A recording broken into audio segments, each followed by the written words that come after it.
It's 2 minutes past 9. I think we should get going. Once again, welcome colleagues to the webinar series. The first year experience webinar series are mainly meant to map out first year experiences and initiatives that are happening in Workstream institutions. And the idea is to try and get others to emulate the good practice that is happening in those institutions. We would like as much as possible to implement good quality and fruitful and beneficial first year experience initiatives at systemic level as a way of enhancing student success. So I think these webinars are very important. They will highlight the good practice that is happening in the various Workstream institutions. Through these webinars, we are hoping that we will be able to show the general trend in terms of what is happening in first year experience. And that will lead to the development of a first year experience framework within the country. In fact, the Workstream has already conceptualized a book publication where we will interrogate both theory and practice in the first year experience space in South Africa. And that publication will articulate the first year experience framework, but it will also have case studies that will come from the Workstream institutions.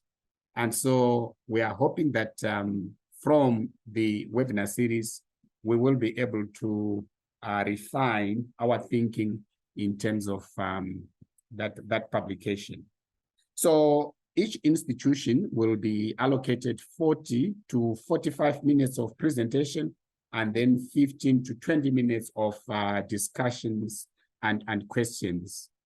And there will be a chair for each session. So if you go beyond time, the chair will remind you. I would also like to remind all participants to take a few minutes and answer the evaluation survey that will, at the end of the webinar series, we will paste the link to the evaluation in the chat space. And I think we should do that before break, just in case some people who participate in the first 2 sessions that come before break might not come back after break. So we would like to give everyone an opportunity to respond to the survey. Okay. So today we will have 4 institutions presenting their webinars. We will start with the University of the Free State, and then we'll have University of KwaZulu-Natal, and then we'll take a short break of just about 10 minutes, after when Wits will come in, and then we'll end with UWC.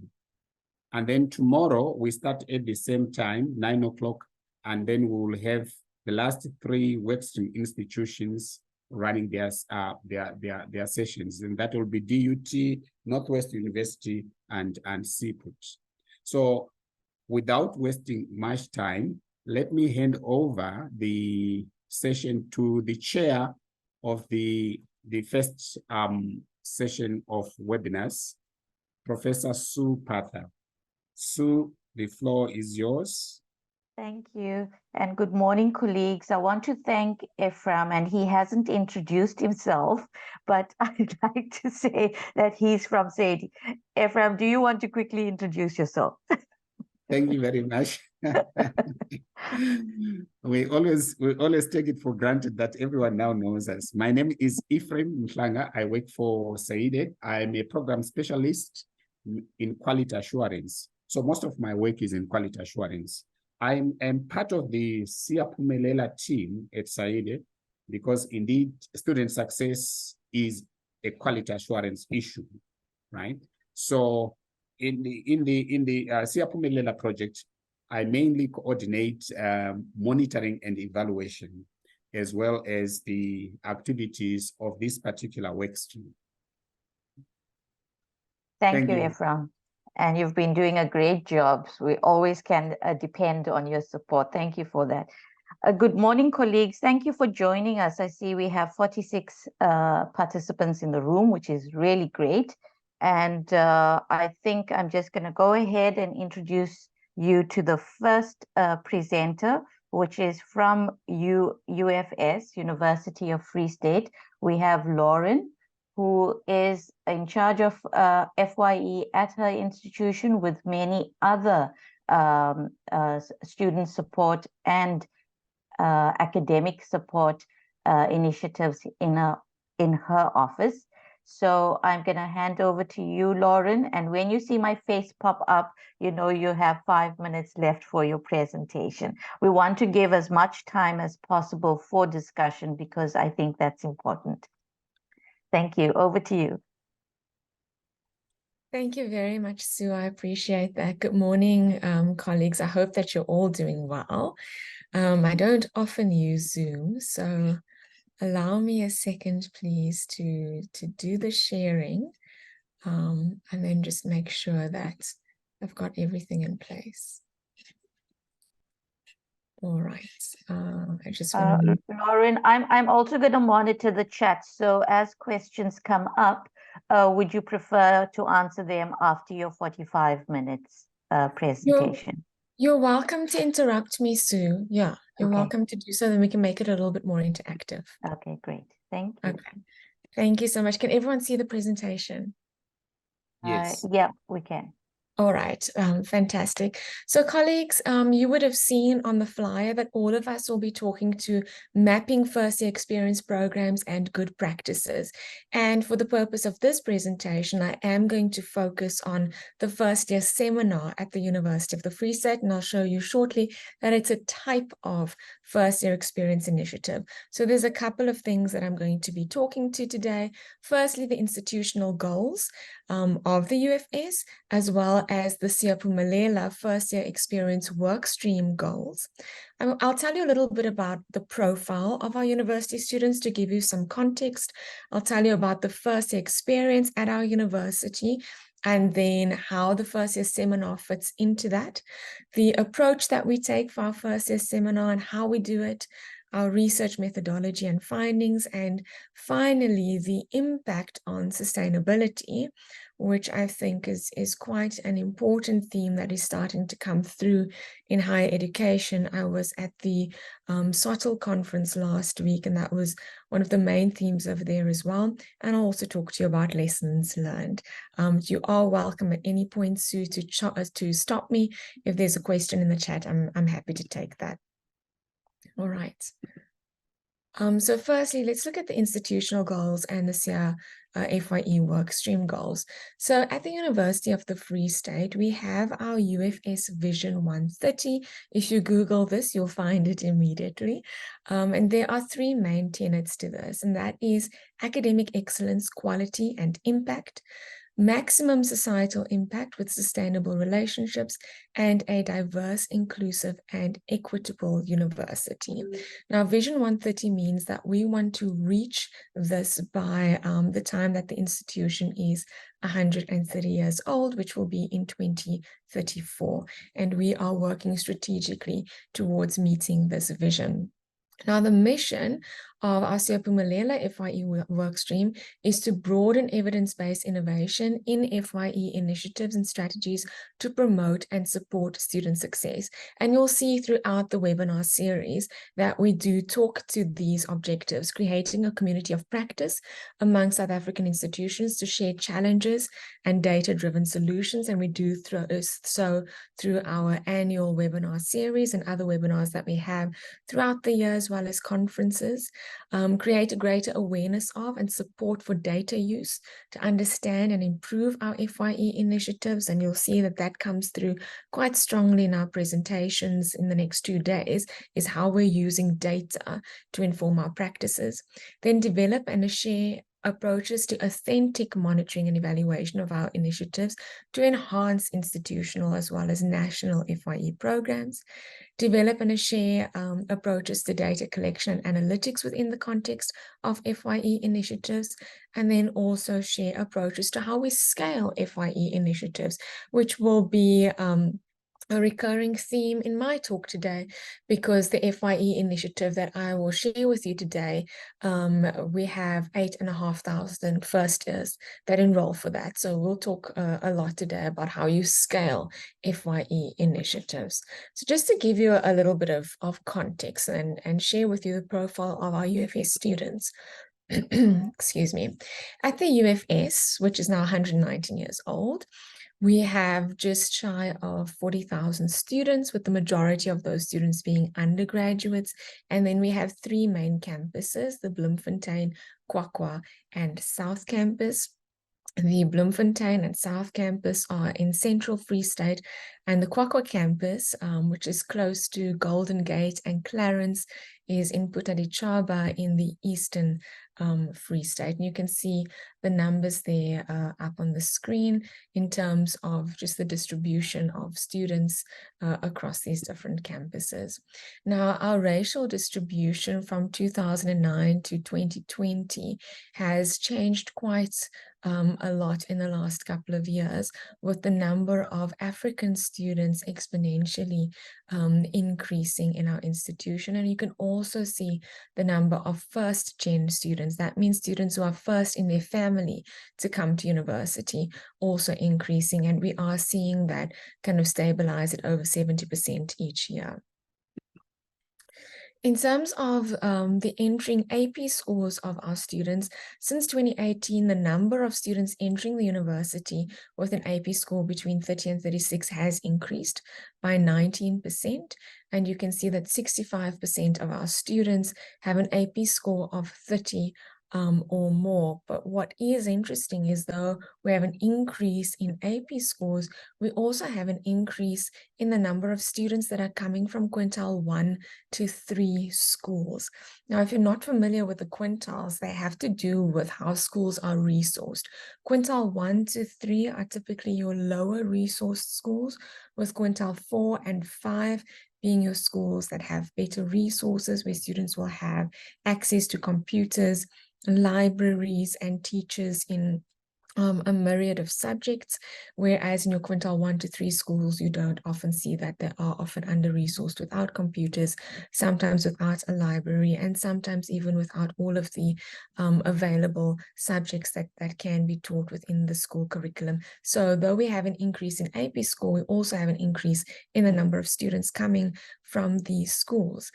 Also interesting to note is, I think there is often an assumption around quintile 4 to 5 schools that students who go to those kinds of schools also live in areas that are well resourced, but they don't always. And so this does have implications on the support that we provide to our students, as well as the assumptions that we make about our students' prior knowledge and their learning and their teaching experiences. What I do want to say, though, in sharing this data, is that we look at this to understand our students. You can see over here as well, and I think this is the case across the country, that in certain faculties, you will have more students coming, a higher percentage of students coming from your quintile 4 and 5 schools. You can see the economic management sciences, health sciences, natural and agricultural sciences, and again, that has to do with the type of subjects that are required to be able to enter into those fields of discipline. Those subjects need to be taught at those schools, and then also need to be taught at a level in which students perform well enough to be able to gain access into these kinds of selection programs. Now, again, like I said, we use this data to understand our students, and I want to make it really clear that we do not look at our students with a deficit narrative, where you look at all the things they're not coming in with, but we rather look at our students with an asset-based narrative. What are they coming in with, and how can we enhance their capabilities and really play into the capabilities that they come into university with? So I think that narrative is something that we push very strategically through all of our academic staff development offerings. What I also want to is just for you to kind of have this context is I'm talking today out of the Center for Teaching and Learning. Our first seminar is based there.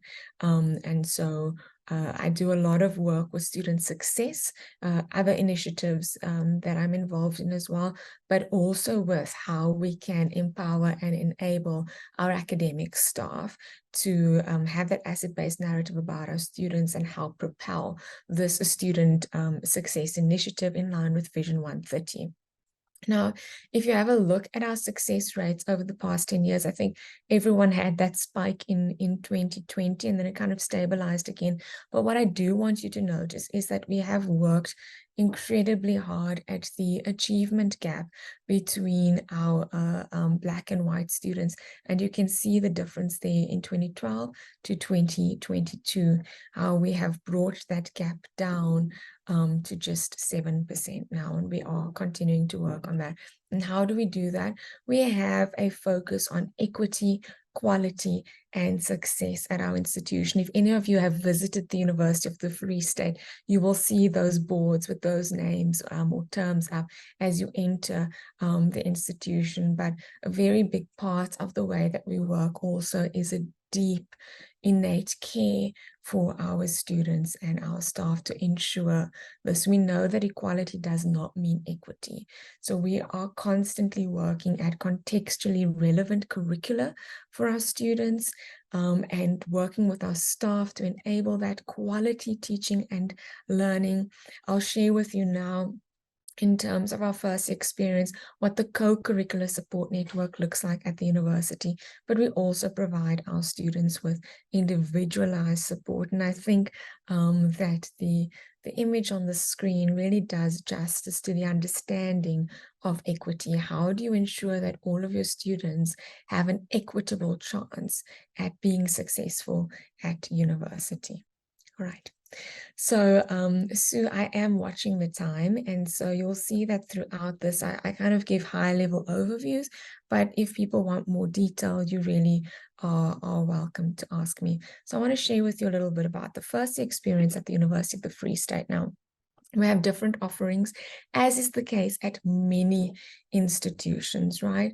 We have our first year seminar, which is what I'm really going to focus on today, but I want to give you the context of where it fits in with the rest of our first year experiences.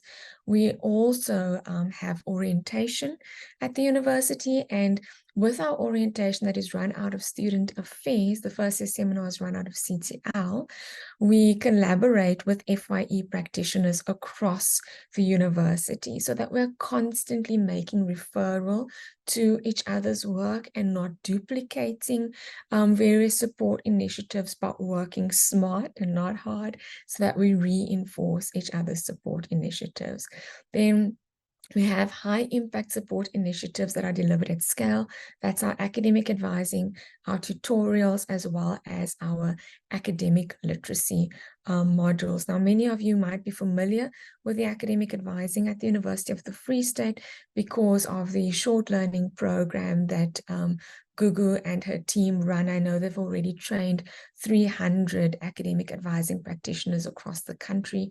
Our tutorial program, we always joke that Evodia, who leads that, is the highest employer at the University of the Free State because she has just over 400 tutors in that program. And we affect over 14,000 students each year.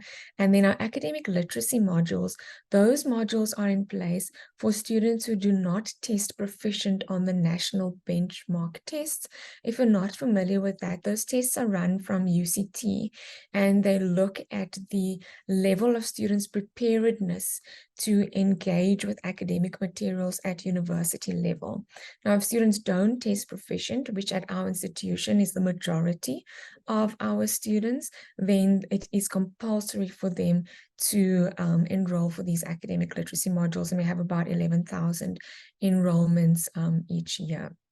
Then we also have a mentoring program at the institution where we have about 600 peer mentors that are senior students that facilitate various discussions in the co-curricular space that's run out of student affairs with their mentees across the year. Now, what I'm going to talk to you today about, so that we just have a focused discussion, is the first year seminar. But if you're interested in any of the other FYE experiences, please do send me an email. We'll share these slides, and my email address is at the top of the first slide so that I can put you in touch with my colleagues who run the other programs. But if you're interested in the first year seminar, then you're welcome to talk to me. So first year seminar programs help students with a transition from high school to university, and they're part of high impact practices. If you go and have a look at George Koo's list, he put this out in about 2008 of high impact practices. You will see that there. The list was recently reevaluated. I think it was quite recent, around about 2017 or so, where e-portfolios is now recognized as the 11th high impact practice. So there are now 11 and no longer just 10 high impact practices. So what does the first year seminar at the UFS look like? So it is called UFSS, that stands for University of the Free State Skills. We run across a year. It's a mandatory 16 credit course for 8,500 students. So all of our first years need to take the course. It's actually also a prerequisite for degree completion. So they need to pass the course in order to get their degree. And the purpose of this is to support our students to transition successfully. We run this across the 3 campuses that I showed you earlier, and we have 100 teaching assistants who help us facilitate the teaching in small classes across the module. Now, in the first semester, we focus on academic success skills to really help our students understand how university works, what's the purpose of a degree, how do the systems work here, how do you study at university, and then we bring in topics such as computer literacy, communication skills, time management, and goal setting, which looks very different at university compared to school. And they were very strategic, linking time management with the number of credits that students are enrolled for, so that they actually work out their time according to their schedule. We look at study skills, and what students often tell us, you'll see in our data later, is it's quite a shift to need to change the way you study from high school to university. We bring in referencing, plagiarism, how to search for academic resources, financial literacy, which we know is really important. If we look at the number of students, also about 80% of our students are on NSFAS loans or other sorts of financial aid. And then also a growth mindset. If you're not familiar with that, you can have a look at Carol Dweck's work. Google her. She's got a lovely TED Talk out. She's got books on this as well, which really is about a mindset where you embrace struggling as part of the learning process. So that's the first semester. The focus is on helping students adapt to university in the first 6 months, because we know the first 6 months is really that period in which first years often drop out. If we look at our national data and the CHE's latest 25-year summary of enrollment rates. Then in the second semester, we start to focus on the purpose of university to prepare you for your future and prepare you for your future career. What we often see, and we're starting to work really hard on changing that at our university to start to work on an employability culture amongst our students, is that the focus is so much on getting a degree. And once I get my degree, I'll figure out what I do afterwards. And that's often when students hit a snag, and they're underprepared for the world of work because they have not done enough in this period of time to prepare them. And so in the first year already, we start with that. We work with our career services office, and in the last year, We've been funded by the Michael and Susan Dell Foundation to make this first year seminar part of a career development and employability pathway that runs all the way through to the final year. You're also welcome to talk to me if you're interested in that, but for now I am going to focus on the first year. So what we do in the second semester is we just touch again at the beginning of the second semester on those strategies for success, reflecting on how the first semester went. Then we move into entrepreneurship and having an entrepreneurial mindset. We look at digital skills, especially in a post-pandemic world, and we have just built a digital skills learning pathway for all of our students from first year through to postgraduate as part of our graduate attributes initiative. Then we have career psychology, looking at how do I build my future, how do I make good career decisions, and then we end off there with the University of the Free State's graduate attributes.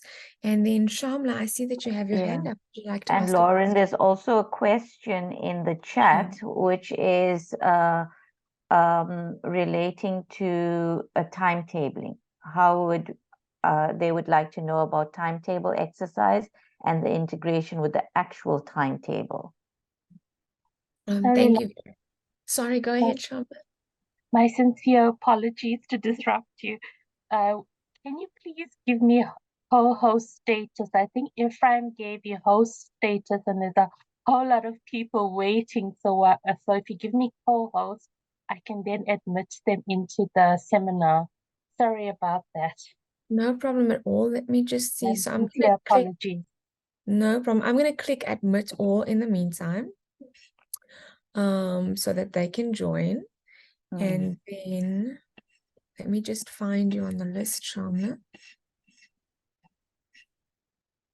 You can give Shamla co-host and she could admit. Okay. There we go. Sue, do you have, I'm going to just give this to Ruth as well. No, I'm not co-host. Okay, I will do the same for you. Thank you. Sorry about that. No problem at all. You're giving me a chance to breathe. So that's Sue, there you are. Okay. And I think while I do that, let me just have a look at the chats as well. All right. So with the timetable exercise, Melakaya. All right. What we do with the timetable exercise is we teach students how to work out the number of credits that they are enrolled for in each module, and then how to turn those credits into notional hours, which is roughly how much time they have to spend on each module. And then we have them add up all the notional hours. Now, we've just put this into a little Excel document for them that as they fill it in, the formulas work out everything for them, so that we're not really spending a lot of time on the math. We're spending time instead on the conceptualization of how I turn my credits, my notional hours into my planning. So we have the little Excel template worked out for them already. So they pop in all of their modules. It tells them how much time each module requires of them in terms of notional hours. It adds that up. Then we take the length of the semester. So let's say it's 12 weeks. It divides that up into 12 weeks and tells them roughly how much time you need to spend on your studies every week. Students can then decide if they want to spend 5 days a week, 6 days a week, or 7 days a week on their studies. And then it throws out for them, you need to spend roughly 6 hours a day if it's 7 days a week on your studies. And that'll include, because it's notional hours, their attendance of class, as well as working on assignments, as well as preparing for tests and exams and so on. And so we do that before we go into goal setting, because goal setting then is related to how I'm going to manage my time. And even with the goal setting, what we do is we teach them how to track their goal. So let's say your goal for an assessment is 70%, and we work out, you have so many assessments. We saw during COVID, a lot of our modules actually moved over to continuous assessment as opposed to formative and summative. And then we work out, let's say you wanted 70% for this assessment, but you got 60. We help them to figure out a formula for, if you now only have 60, how do you still need to reach your end goal? What do you need to do for the rest of your assessments to reach the end goal? So that's what we do with the time management and goal setting. Once they've got that in place, we move into study skills, because then they're kind of ready now to, all right, how am I going to make this happen in terms of my study skills and learning new ways to approach my studies? Hope that's answered your question, Melekai. Thank you very much for that question. Thank you, Lauren. That definitely answers my question. Yeah, I like the whole process, just the integration with formula within Excel, very simple, but obviously quite a complex calculation in the background, but it produces simple answers for the students as the endpoint, and just how it basically flows. Thank you very much, Lauren. Thank you so much. And I also want to just give credit to our academic advising colleagues. So, and this now goes to Sue's question also, who facilitates the module. The module is facilitated out of the Center for Teaching and Learning, and we run it for the entire institution. So there's one module code that the students have, and it's so in every faculty, they take this module.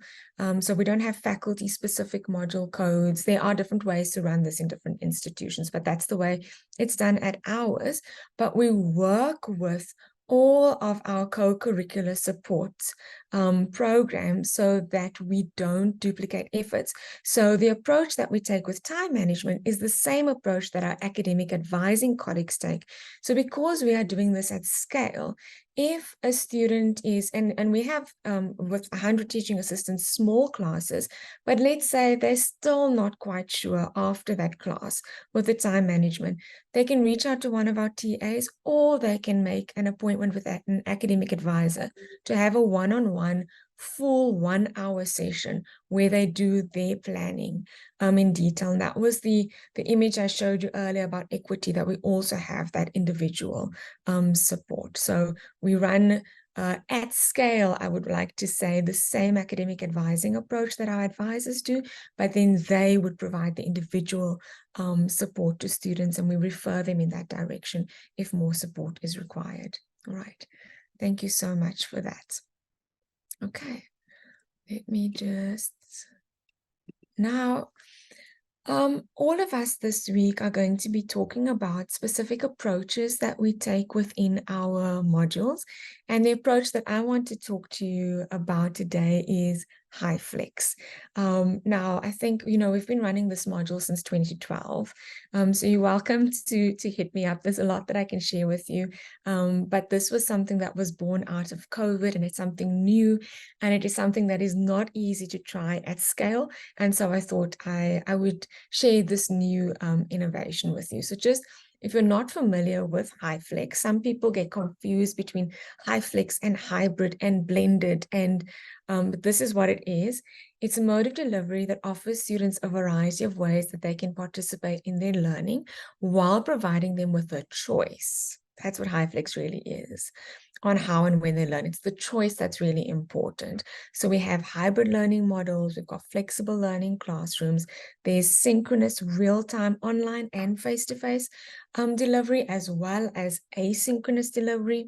We've also flipped the classroom so that there's a lot of learning that students need to do in preparation for our classes, but this just allows them to choose their mode of delivery that they're comfortable with. So they can choose to attend our classes face-to-face, or online synchronous, or catch up asynchronously. Now, how do we know what they're doing and when they're doing it? We take attendance, and attendance counts as part of their assessment mark. It weighs 10% towards their final mark. And even though it's pretty low hanging, you'd be surprised at how many students actually attend pretty well, and I'll share that data with you in this presentation as well. All right, so what it does is it's a sustainable and a flexible approach to ensuring student success, particularly for first year seminars that are run at scale. And the 2023 EduCourse Horizon report cites HighFlex as one of the key technologies and practices that will make an impact on higher education, teaching, and learning. So how do we do this? So last year and this year, we gave our students 4 options. Option number 4, I'll explain to you now, but the first one is face-to-face. So we meet up with all of our faculties the year before. This is the period now. We're busy meeting up with faculties to create personalized student schedules per faculty. So we find out from faculties, when can you give us 2.5 days? Because we run our seminar in a summer school in the first semester and in a winter school in the second semester. So just 2.5 days, not weekly classes. And then throughout the semester, they submit assessments. Just a quick pause on why we've done that. We ran weekly classes in the past, and because we run this for every faculty, each faculty has a different way in which they do things and when they need what from students. So law would be telling us, oh, I need study skills sooner. And then humanities would say, I need referencing sooner. And it was really difficult to figure out what's the order of the content if it runs across a semester.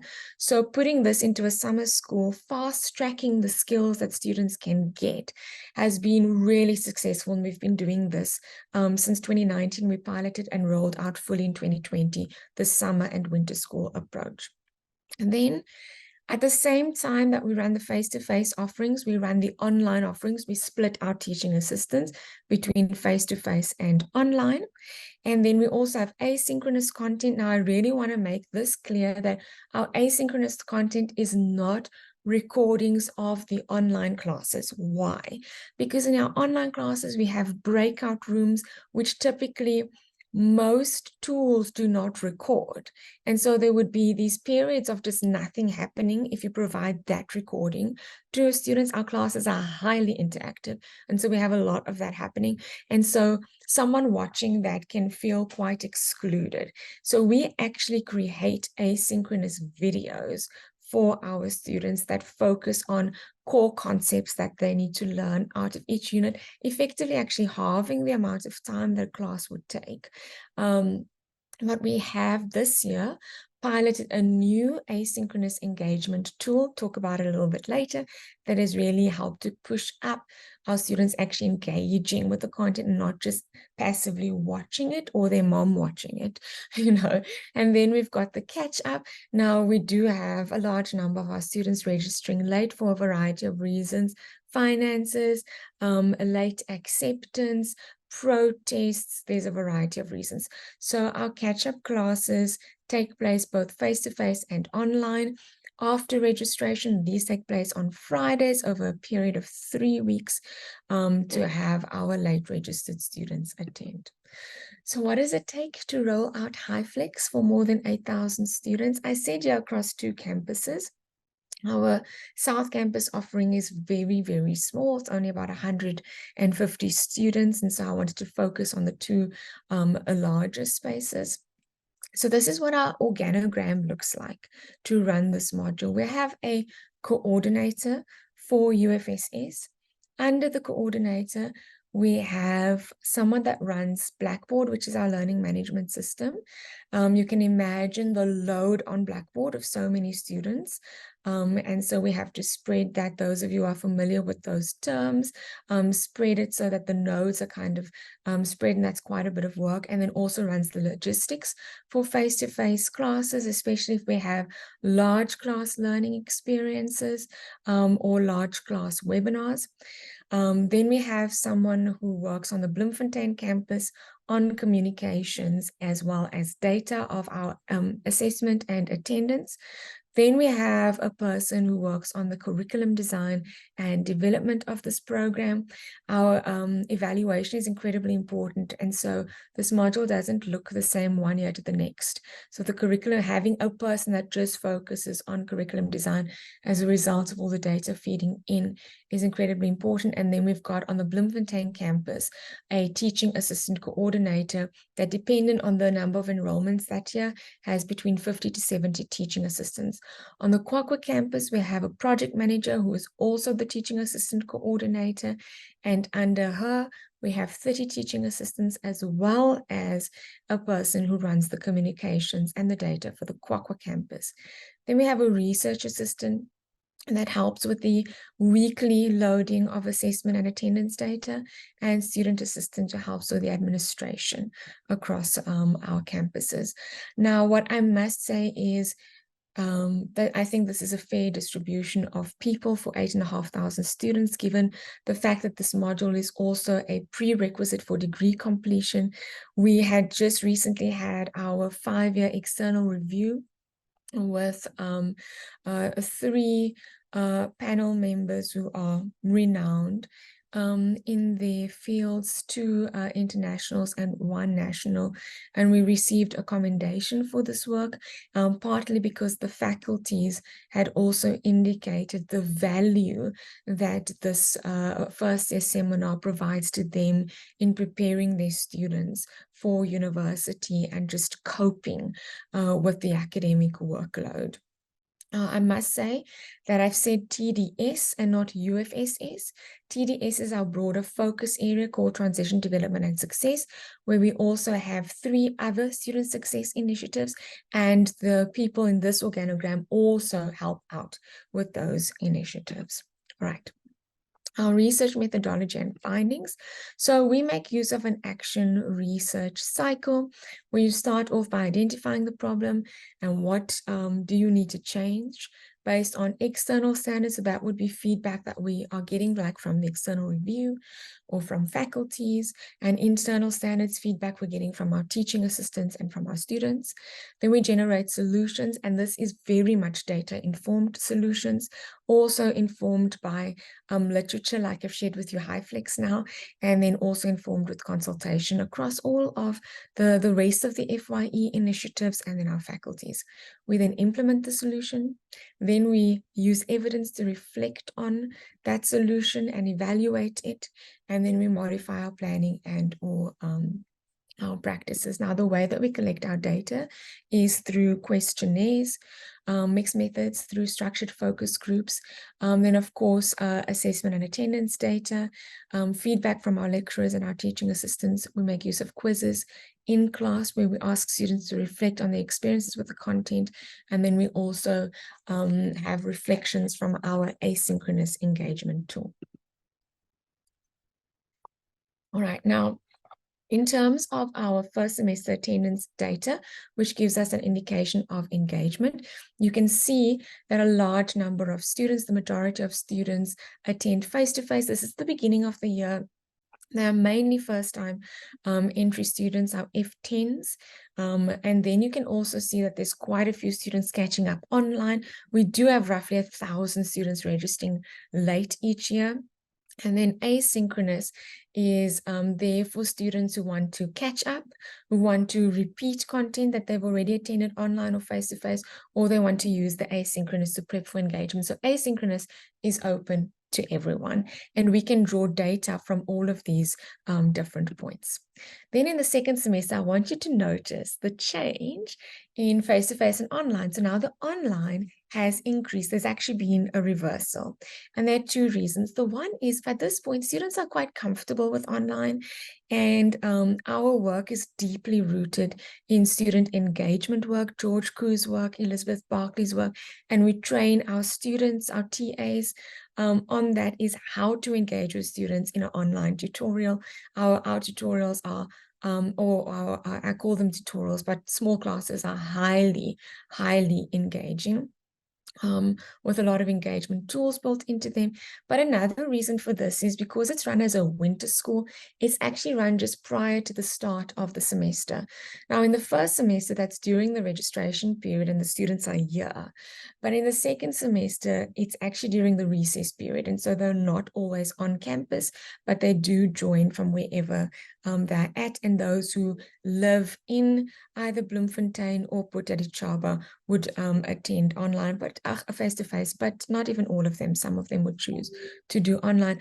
Look though how asynchronous content has increased by over 1,000, and that has to do with the new engagement tool that we piloted this year. What the engagement tool allows us to do is build question cards and discussions into static material, such as PDFs, podcasts, videos, and so on, and the students can't actually move on until they've worked through those quizzes and discussions.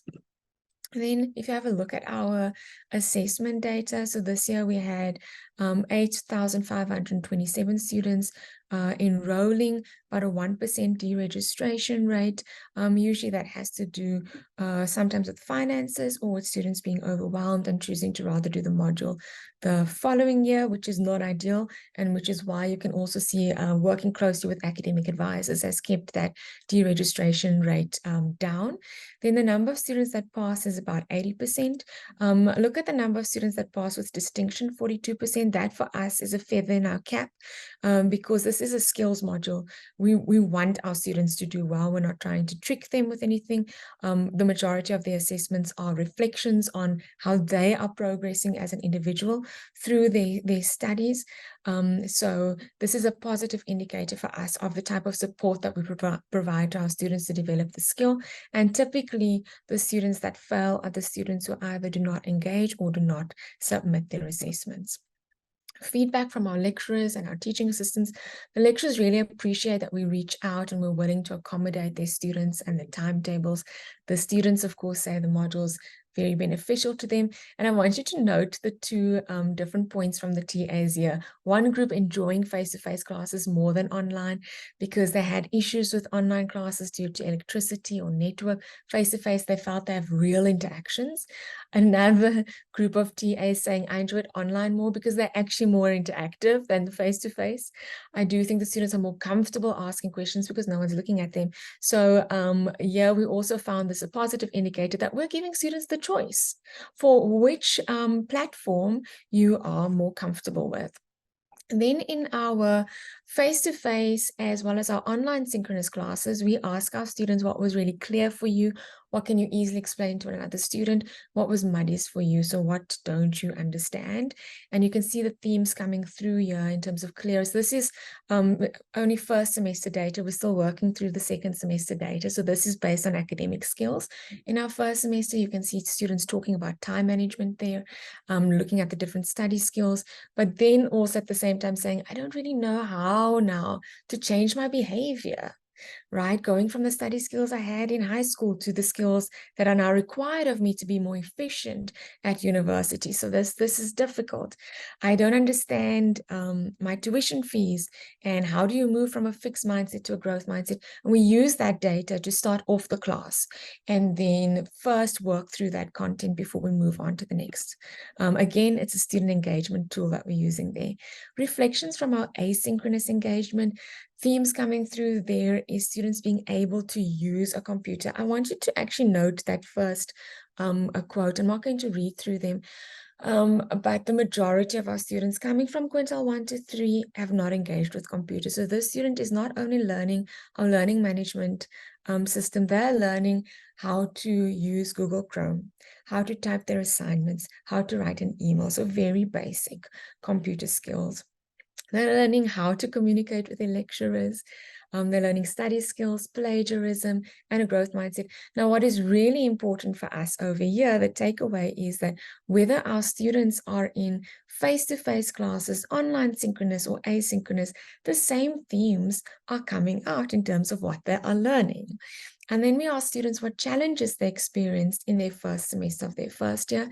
And you can see what comes out strongly is how to effectively study, the financial pressure, difficulty adjusting to university, time management, and then, yeah, you can see time management. We ask them a variety of questions around that. And we ask them, did UFSS help you to address the challenges? And 86% of our respondents said yes.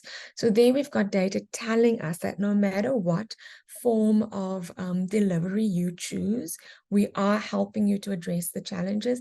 And this affirms a publication that we brought out in 2020 when we first got this idea for HiFlex, it was as a result of COVID, where we compared our students who had a chance to attend the face-to-face a summer school to our students who had no chance to do so, who could only attend online. And what we found that their experience of the content was the same, and that was statistically significant. So no matter what format the content was in, they were able to still walk away with the skills. And it really had to do with how we package our content. And that comes from years of using that action research cycle to understand our student voice and how to teach our students skills development. Now, what was important for us out of this was to really focus on sustainability. Right, we found, especially on our KwaZulu campus, high rates of protests for a variety of reasons. And the HiFlex model allowed us a better relationship with and understanding of our students, but it also allowed for sustainability. So teaching and learning can continue despite late registration, can continue despite protests, whether that's community service, with student and learning protests. At our KwaZulu campus, there are a lot of water and electricity disruptions throughout the year in the surrounding areas, so much so that the campus now has its own water supply, as well as its own solar panels and internet connectivity. So a grid was built for that in the last year.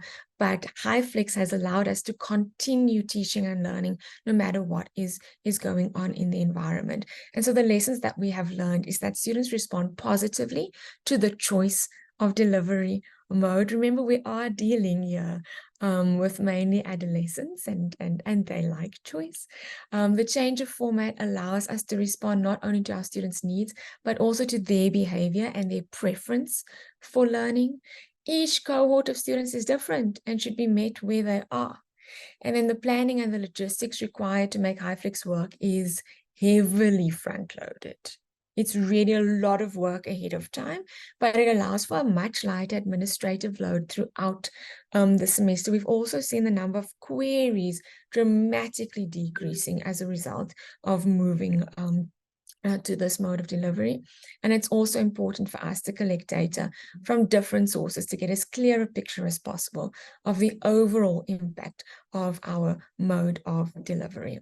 There's our references, and the study I spoke about earlier is the Combrink and Oosthuizen 2020, where you can have a look at how we've confirmed 3-4 years later our findings from COVID, that still HiFlex is important for our students. Thank you so much for your ear, colleagues. I'm happy to take questions. Thank you, Sue. Thanks, Lauren. Perfect timing. Just two questions. The one is with regards to the PowerPoint presentations. And Ephraim, you guys are going to put it up on the Siyaphumelela website, the FYE Workstream. Is that correct?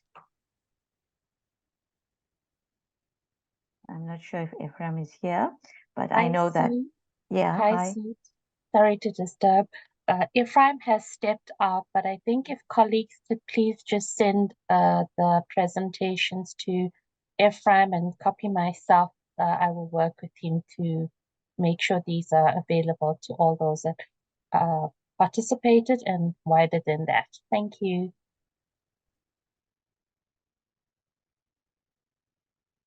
Okay, I'll do so. Thank you, Shamla. Thanks, Sue.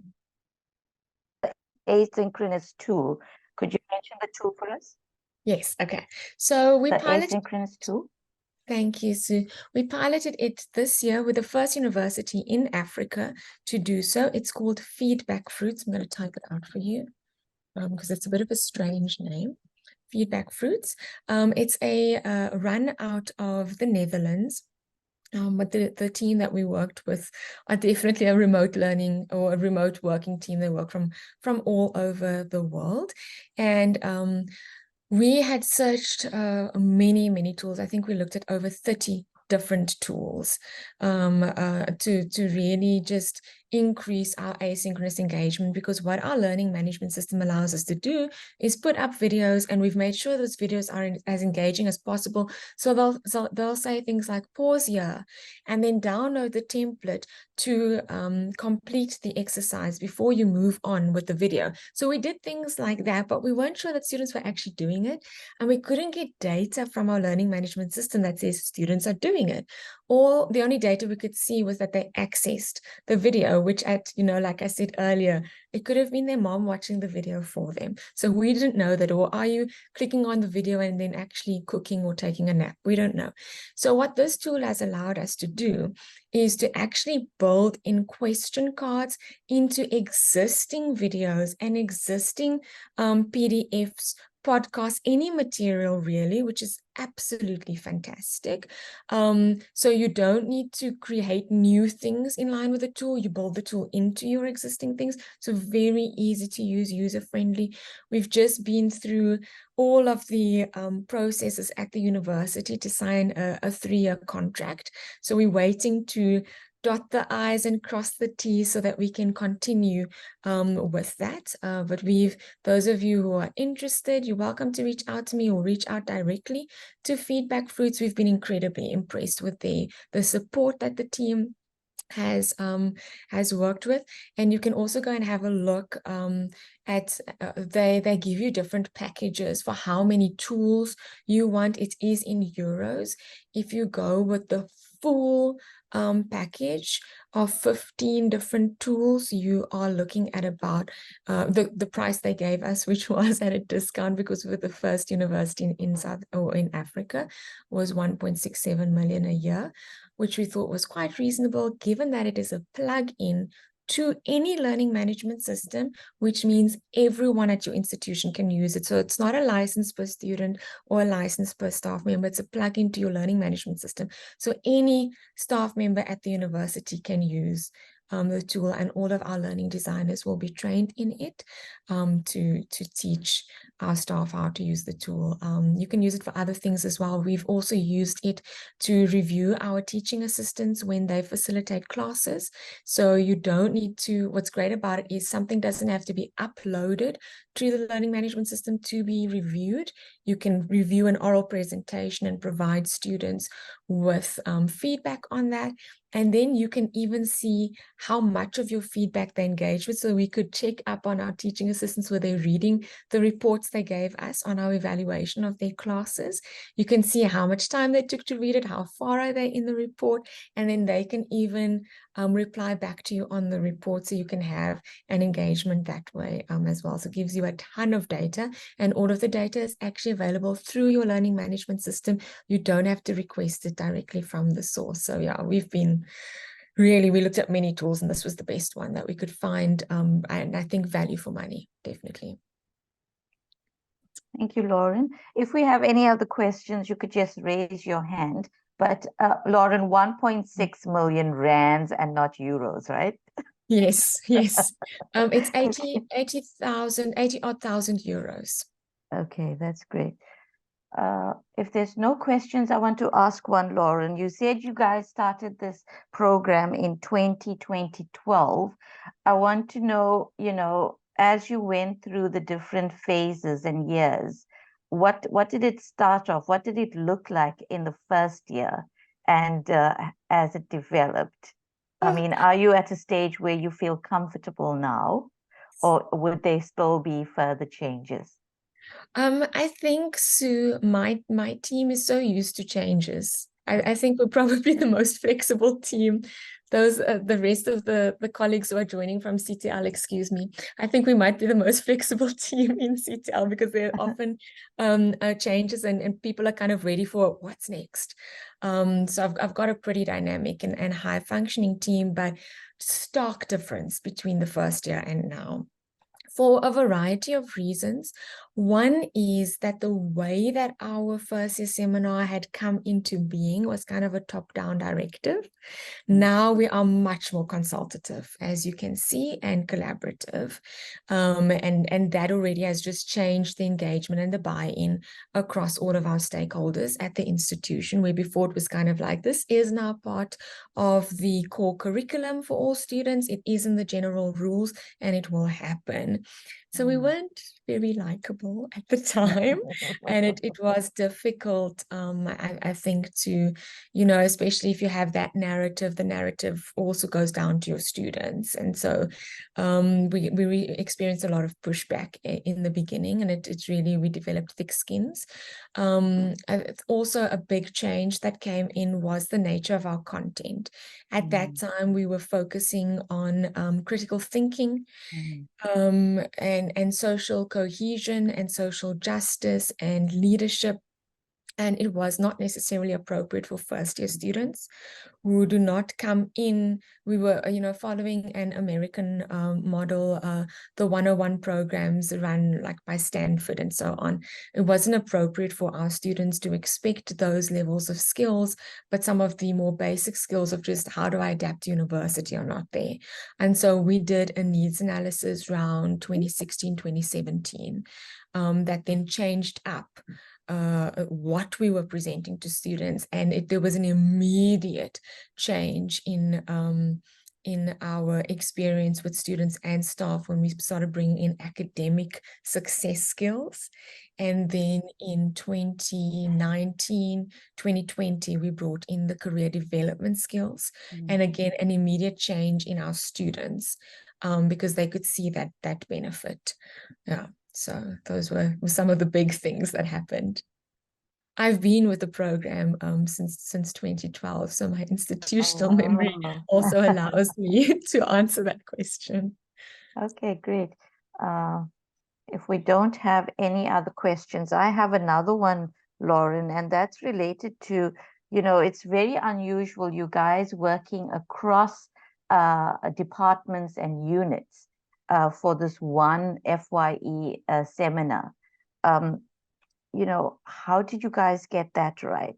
Did you just give each one ownership of their modules to do what they want to, and then it's just monitored from your unit? How does that work? So as you would have seen earlier in the organogram, we have our curriculum development and design person, right? So we would, for example, work with academic advising or with referencing and plagiarism, work with the library. So we'd work with colleagues and put the content together with them. And so all of the content is still being taught out of our unit through our learning facilitators, but we work with colleagues across the institution where they have the expert knowledge to help us with the information, but we have the knowledge of how to package it for the group of students that we have. And so there's working with those colleagues throughout the year to prepare for the next year's content, make sure it's up to date, and as things change and so on. And then also, of course, sharing back with those colleagues how students experienced the content, and then referring students for more detailed content to those colleagues. So if you want more details on referencing and plagiarism, here are the people you would speak to in the library, or you need a one-on-one, here's academic advising, etc. So I think that's how we got that right. So we don't, the first year seminars run, but the other FYE initiatives run as well. We run in parallel alongside those, and we've become like a referral point to those initiatives for students. Yeah, that's wonderful. Lauren, Ruth is asking about the 16 credit. Is that part of the overall total credits for the degree? And I did hear you say that if they don't complete it in the first year, they could do it in the second, and I'm sure third year as well. Linking up with Ruth's question, you spoke about students passing and failing. What type of assessment? Is it just a tick if they had attended, full attendance, 10 points for that? Handing in an assignment is a tick.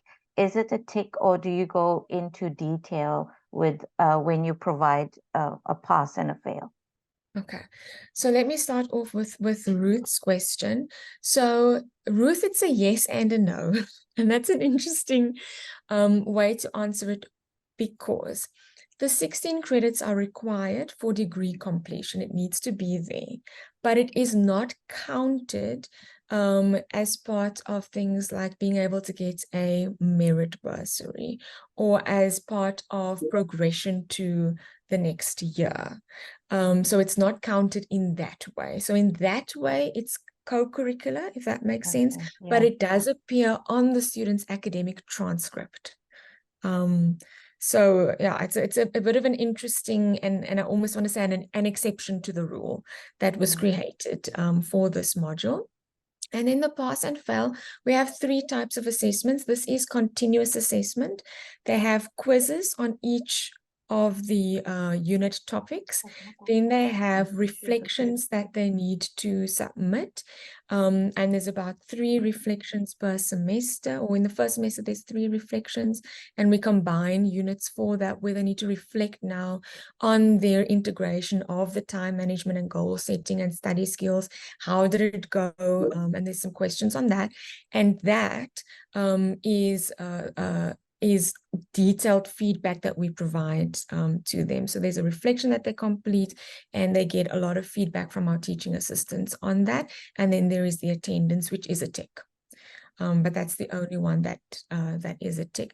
So that's why I said the students that fail are typically the students that are not submitting assessments. They're just not participating.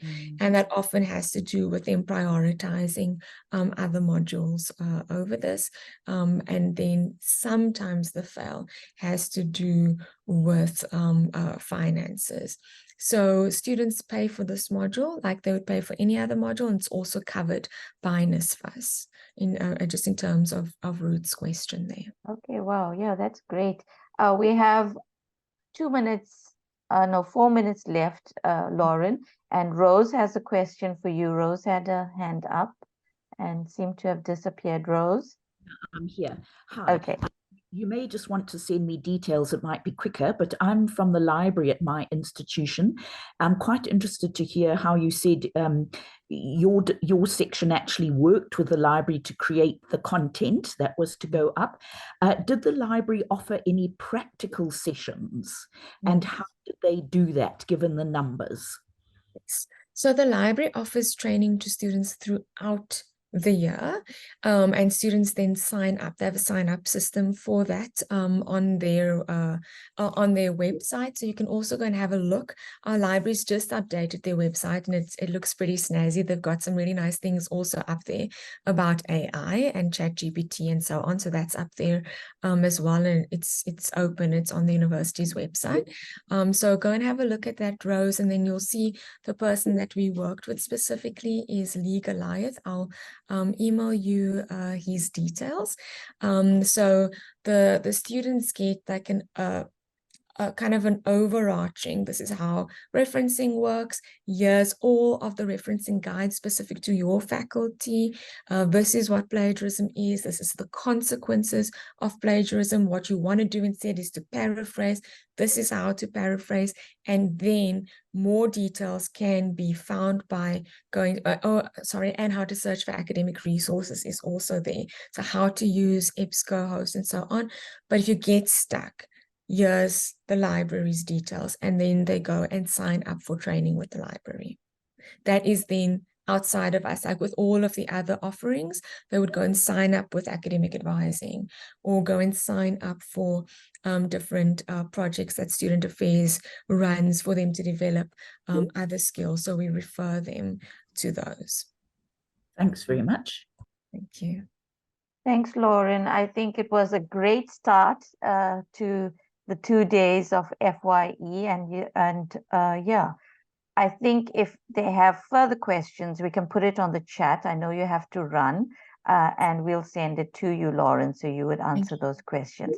Thank you very much. Take care. Thank you so much. Thanks, colleagues. All the best for the rest of the presentations. Bye-bye. Bye.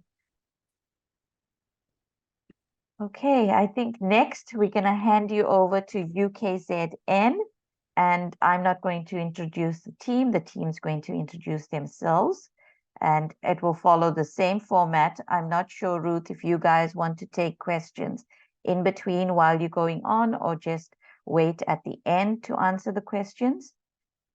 We're happy to make it as interactive as possible. Okay.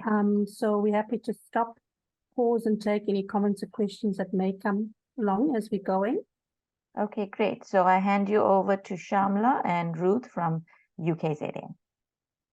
Thank you so much, Sue, and good morning, everybody. Let me just share my presentation.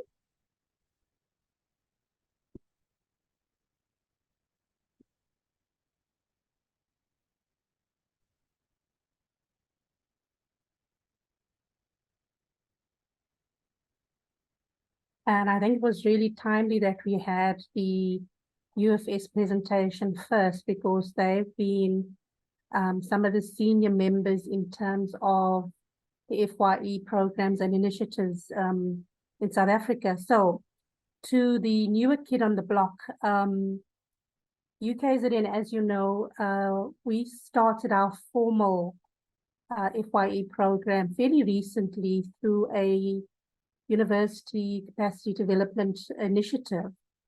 And we put together a comprehensive program in 2021. And in the last 2 years, we've been piloting that program to now go officially live in 2024. So I'm joined by both Shamla and William in this presentation.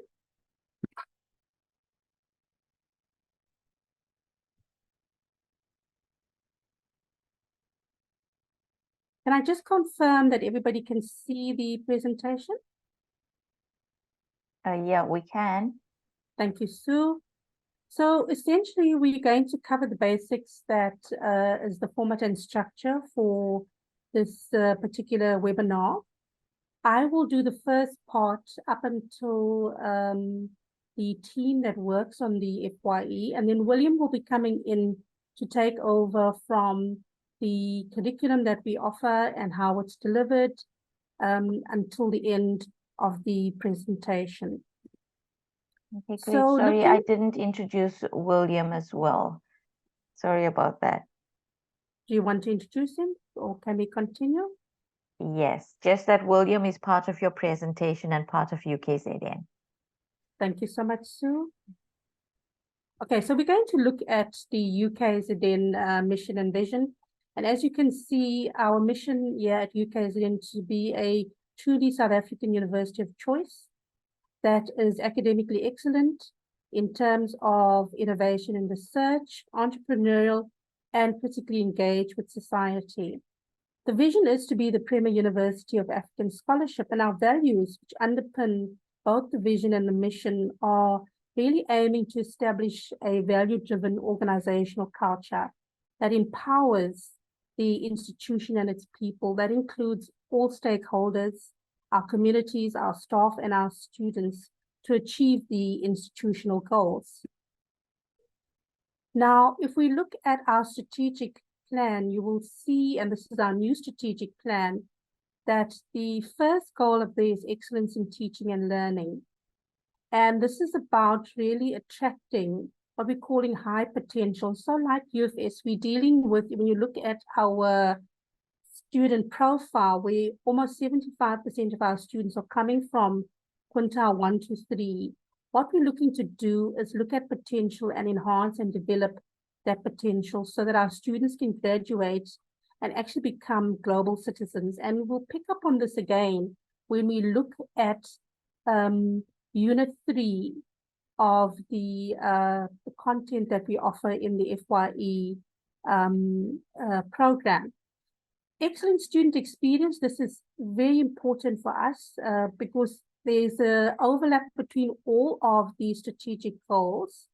And what we want to do is have a graduate in terms of the graduate attributes that has the necessary knowledge, skills, and competencies, that are really lifelong learners that can go out and continue to learn and improve in terms of societal impact.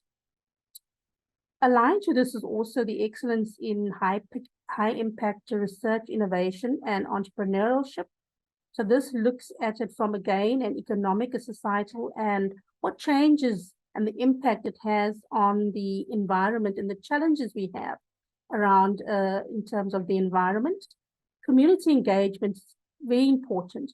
How we engage as a higher education institution and the impact we have on the communities around us is crucial. And the basis there being the mutual beneficial sharing, right, that we have within the community engagement portfolio. And then finally, the targeted internationalization. And you can see that this is integral to the university's aspirations to be a world-class African university. Coupled with this, now Lauren did touch on the FYE network or Workstream. If we go and look at the Siyaphumelela network, you're going to see that there is clear synergies between our mission and vision and the Siyaphumelela network goals, which is really about establishing a more student-centered culture in our higher education space, and then improving that student completion rates and reducing the race and gender inequalities and differences that we've had, looking to improve the institutional capacity of both our staff as well as our students and collecting the appropriate student data to do that, the improved student success across the higher education system. And I think we're going to see with the Siyaphumelela FYE that this will be key in every presentation that you will listen to across the 2 days. And then using the evidence-based student success efforts on a national scale. And I think Lauren and her team have done an excellent example of how they've used their data to assist them with enhancing their FYE seminar. Looking at our teaching and learning strategic objectives, which are aligned to goal 1, which is excellence in teaching and learning, immediately you will see the synergies between the Siyaphumelela key goals and the UKZN teaching and learning strategic objectives. So you will see, for example, if you can highlight on the right-hand side, the student success and graduate attributes, where we're really looking to enhance student success through our curriculum initiatives. Of course, the FYE being the culmination or the prerequisite to the mainstream. And I say the mainstream curriculum because at the moment we operate in the co-curricular space, and it's about students achieving those graduate attributes and the lifelong competencies and skills. Again, if you look below that, the staff capacitation, if you look at staff capacitation, we know how important it is when you speak about curriculum holistically. It's all the key stakeholders. It's just not the content that we impart to our students or infuse. It's also about who our academics are, what knowledge and skills they have to deliver that curriculum. And so it's crucial that the upskilling of knowledge, competencies, and skills is very much part of the staff capacitation agenda. And then if we look at local and international curriculum, I won't touch on all of them, that we have international perspectives across the curriculum as well. And that is why you'll see in the space of the FYE, and it's interesting that Lauren and her team have now had the review of their program. It's clear that we do look at not just a local benchmark, but an international benchmark when we are establishing our FYE programs. And William will talk about that a little bit later when we were putting together the curriculum for the UKZN FYE. So in terms of context and sketching out who we are as a university, we have just under 45,000, plus minus 45,000 students. The bulk of these are undergraduate students, about 32,000 of them. And then postgraduates, we have 9,708 students. We have 4 colleges. We do not operate with a faculty structure. We have colleges and schools. We have about 1,300 academic staff, and we are a multi-campus institution that is located in 2 cities or metros, and we are the largest residential university. So what this means is that many of our students, okay, will be on the university campuses in a res or in an off-campus residence. In terms of the transformation agenda, we note that 80% of our students are Black African, with 60 to 70%, depending on which college they are in, coming from quintiles 1, 2, and 3 schools. We have a large number of F10s, 11,000 for the current year. That has gone down to about 10,000 for the 2024 academic year. And if we look at the divide, we've done very well in terms of addressing the gender divide, in that the bulk of our students are female students. What we also run in terms of support is we do have access and foundation programs, which are essential in terms of providing access to a student who ordinarily would not be able to come into higher education. So 3 of our colleges run those foundation programs. And you know, the foundation program is a dedicated program with the support, including the psychosocial support for that student. And these students also have to participate. They're part of our F10s, and they're also participating in the FYE. So for us, student belonging, right, coupled with the student experience, together with the student voice, the student input in terms of their student journey is crucial for us. And linked to all of this will be the student success, the student retention, and of course, how we're going to improve student throughput at an institutional level.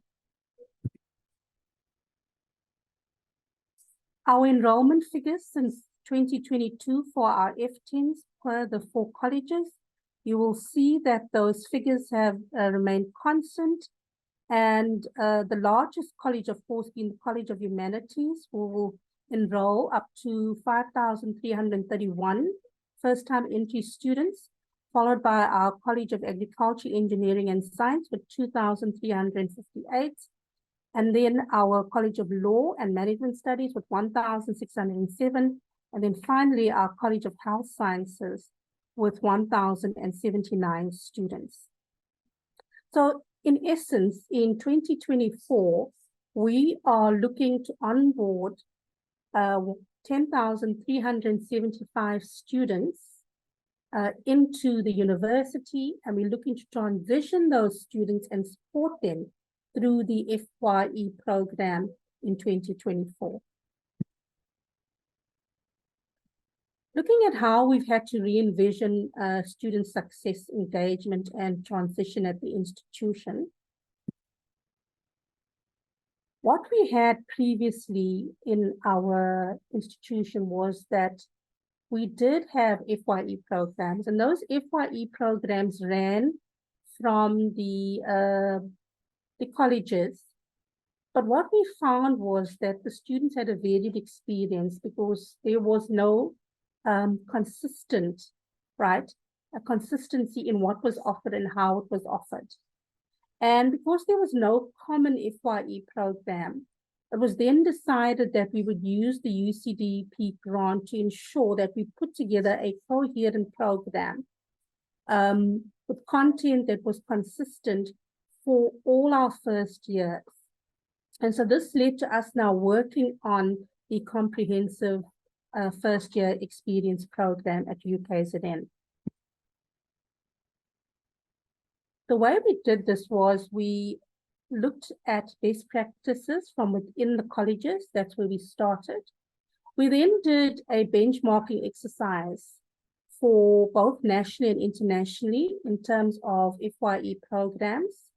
And we also worked with the South African National Resource Centre for the FYE, which is housed at UJ.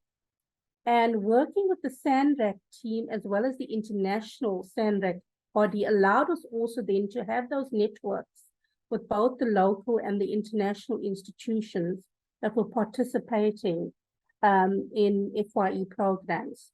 We had to do our research in terms of the benchmarking, and we then put together the program, the content, the mode of delivery, the assessments, as well as how we evaluate and monitor our students on the program, as well as the program itself in terms of quality assurance. And what we did with any good program, as you know, in terms of quality assurance, we have to review that program on an annual basis, and then look for the larger review over the 5 years as soon as we're more established in terms of its offering. So we did have a peer review process where we got experts on the relevant content to come in and review the content and to review the program to see if it was then suitable for us to start the actual piloting phase. So eventually, having done that process, we were able to slot ourselves into what we call the third generation FYE approach. And that third generation FYE approach lends itself to the idea that Sally Kift, who's one of the leading scholars in this area, comments about in terms of an FYE program. So an FYE program really has to be an intentional first-year curriculum design program where you have a transition pedagogy that seeks to mediate the diversity and preparedness given our context, who our students are, where they come from, as well as the cultural capital of those students that are coming in for the first time.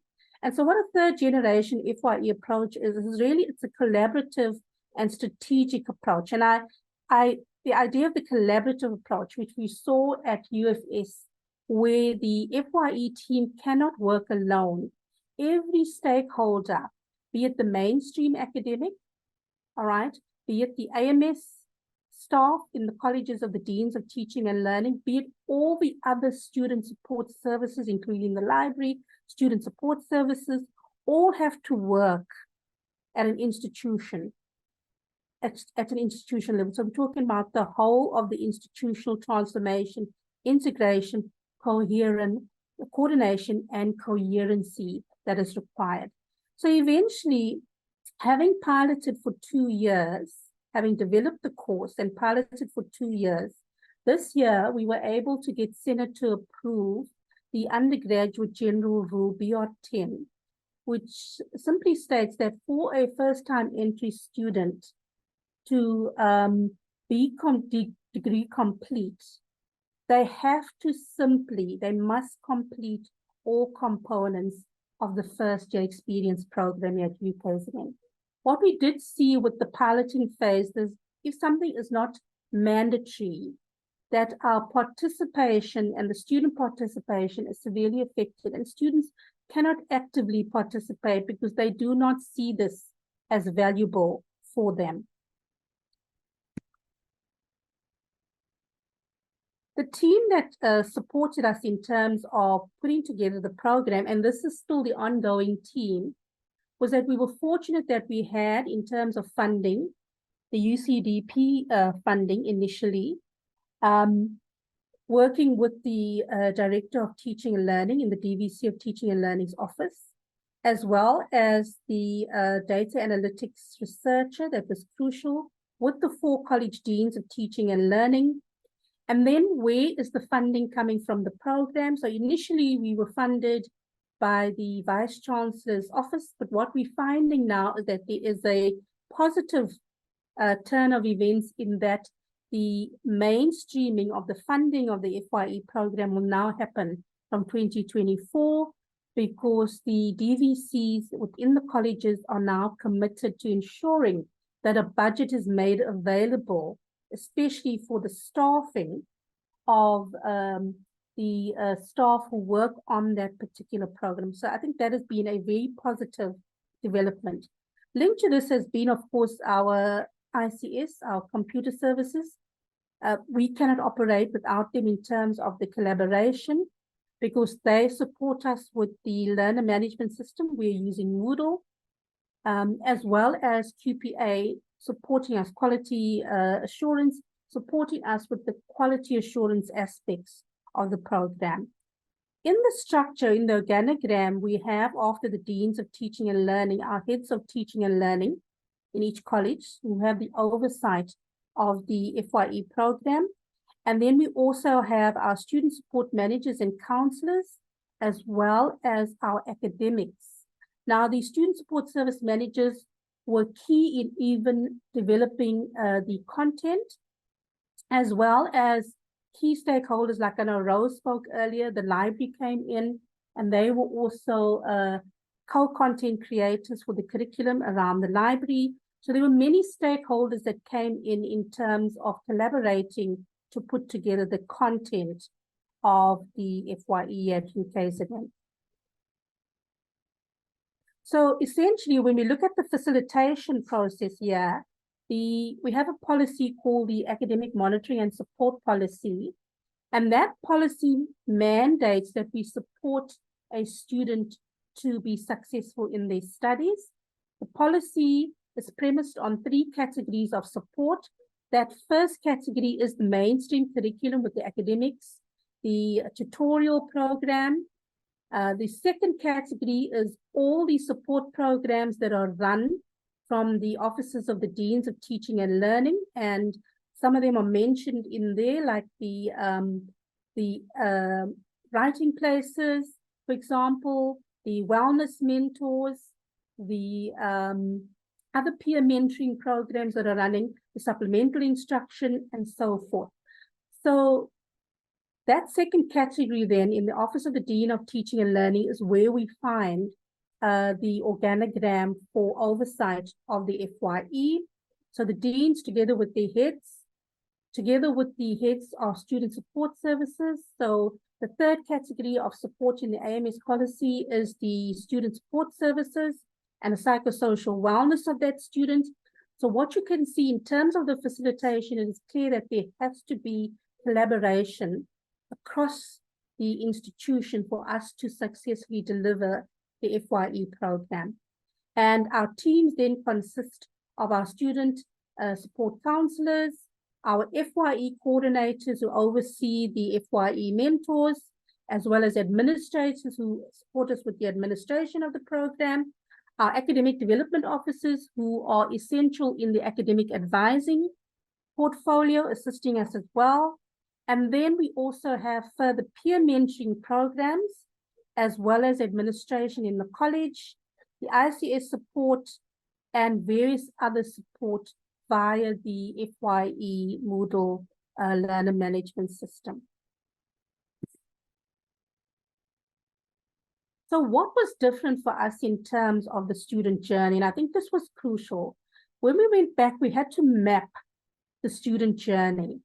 And for us, the FYE starts very early, at the point where a student accepts an offer to do a qualification year at UKZN.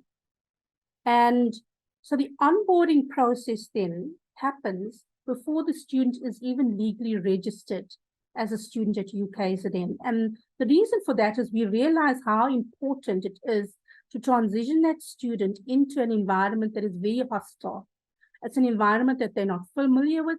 There are many procedures and rules and regulations around admission.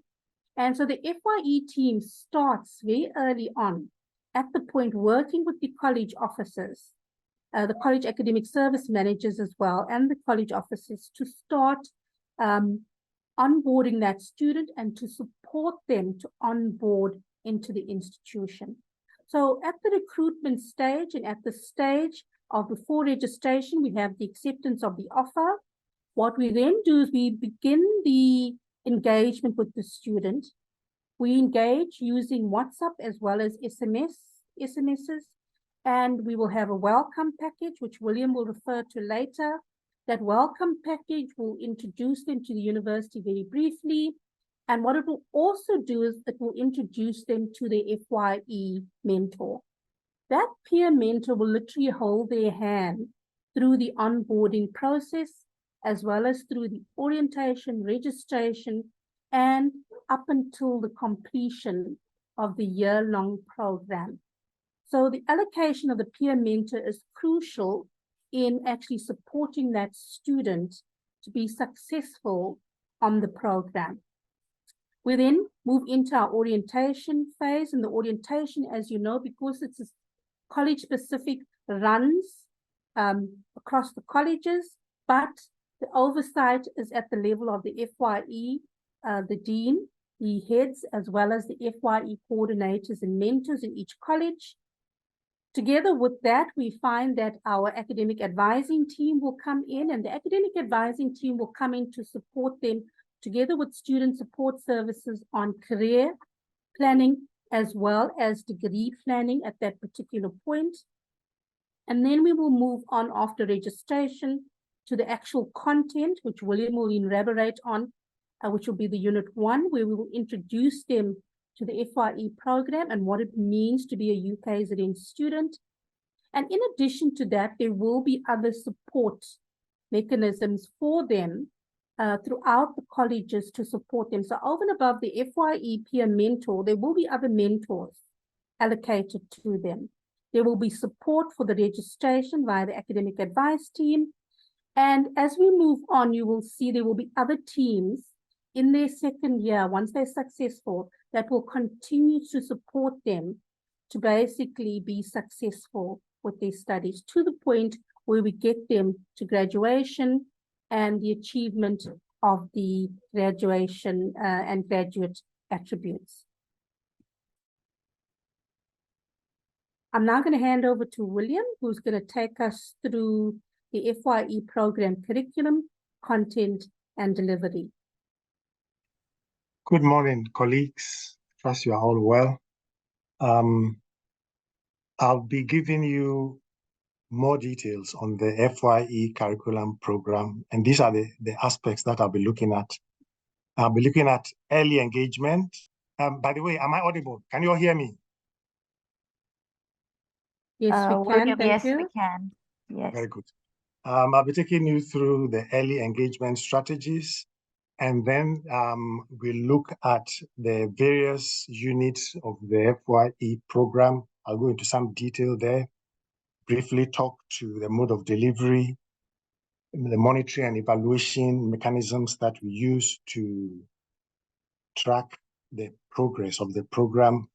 I'll talk to some challenges that we faced and also the successes. Okay, now let's move on to the current slide. Professor Hoskins spoke earlier about early engagement. So even before students are legally registered at the university, as soon as they accept the offer, we engage with them, we onboard them to assist them with orientation. Now, the purpose of this early engagement is to provide them with academic advice, career planning, and degree planning.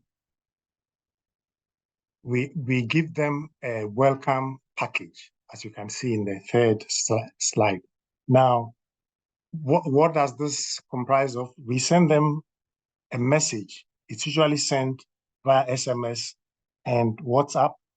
We welcome them into the university and introduce them to their FYE peer mentors. And as Professor Hoskins said, it's the peer mentor who holds the hand of the new student as he or she familiarizes himself with the university to support them with the onboarding and the introduction to the university. Next slide, please.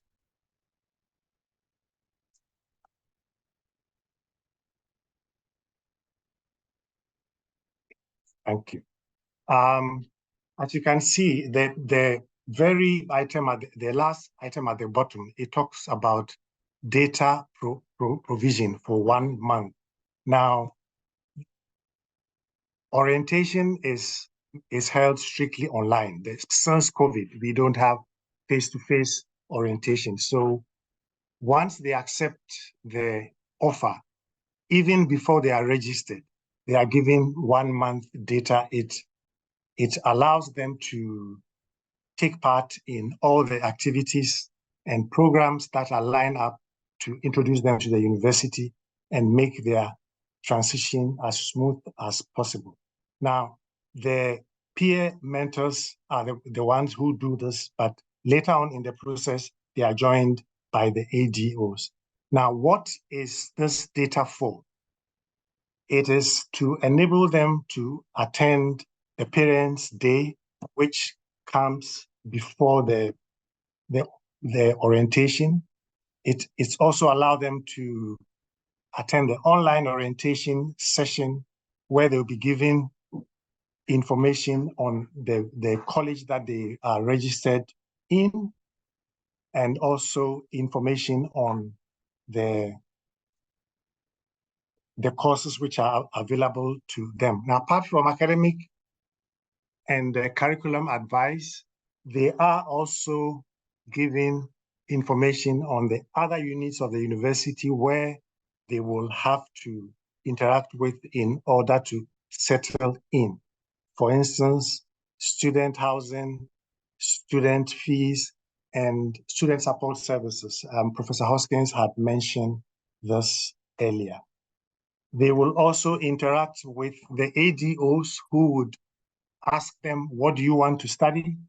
And guide them to choose their modules, talk them through the credits, and hold their hand through the registration process. And Professor Hoskins mentioned collaboration earlier. So I want to make the point that at this stage, the FYE mentors, the AMS coordinators, and the ADOs, and the college administrative staff, they all work together to help the students transition as smoothly as possible. Next slide, please.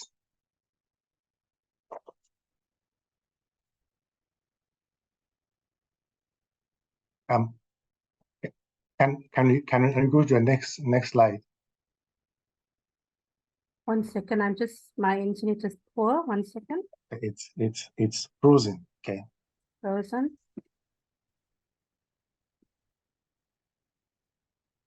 There you go. Okay, now the FYE program consists of 4 units, similar to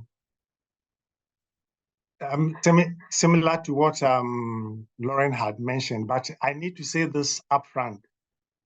At UFS, their FYE program is credit-bearing. Ours isn't. The UKZN program is not credit-bearing, but it is intended to help them transition smoothly to the university. With the first unit, it's on transition, adjustment, and integration into the university. The second one is on academic skills development. Unit 3, student wellness, global citizenship, and sustainability awareness. And Unit 4 is on financial literacy. In the subsequent slides, I'll go into a little bit more detail into these various units. Next slide, please.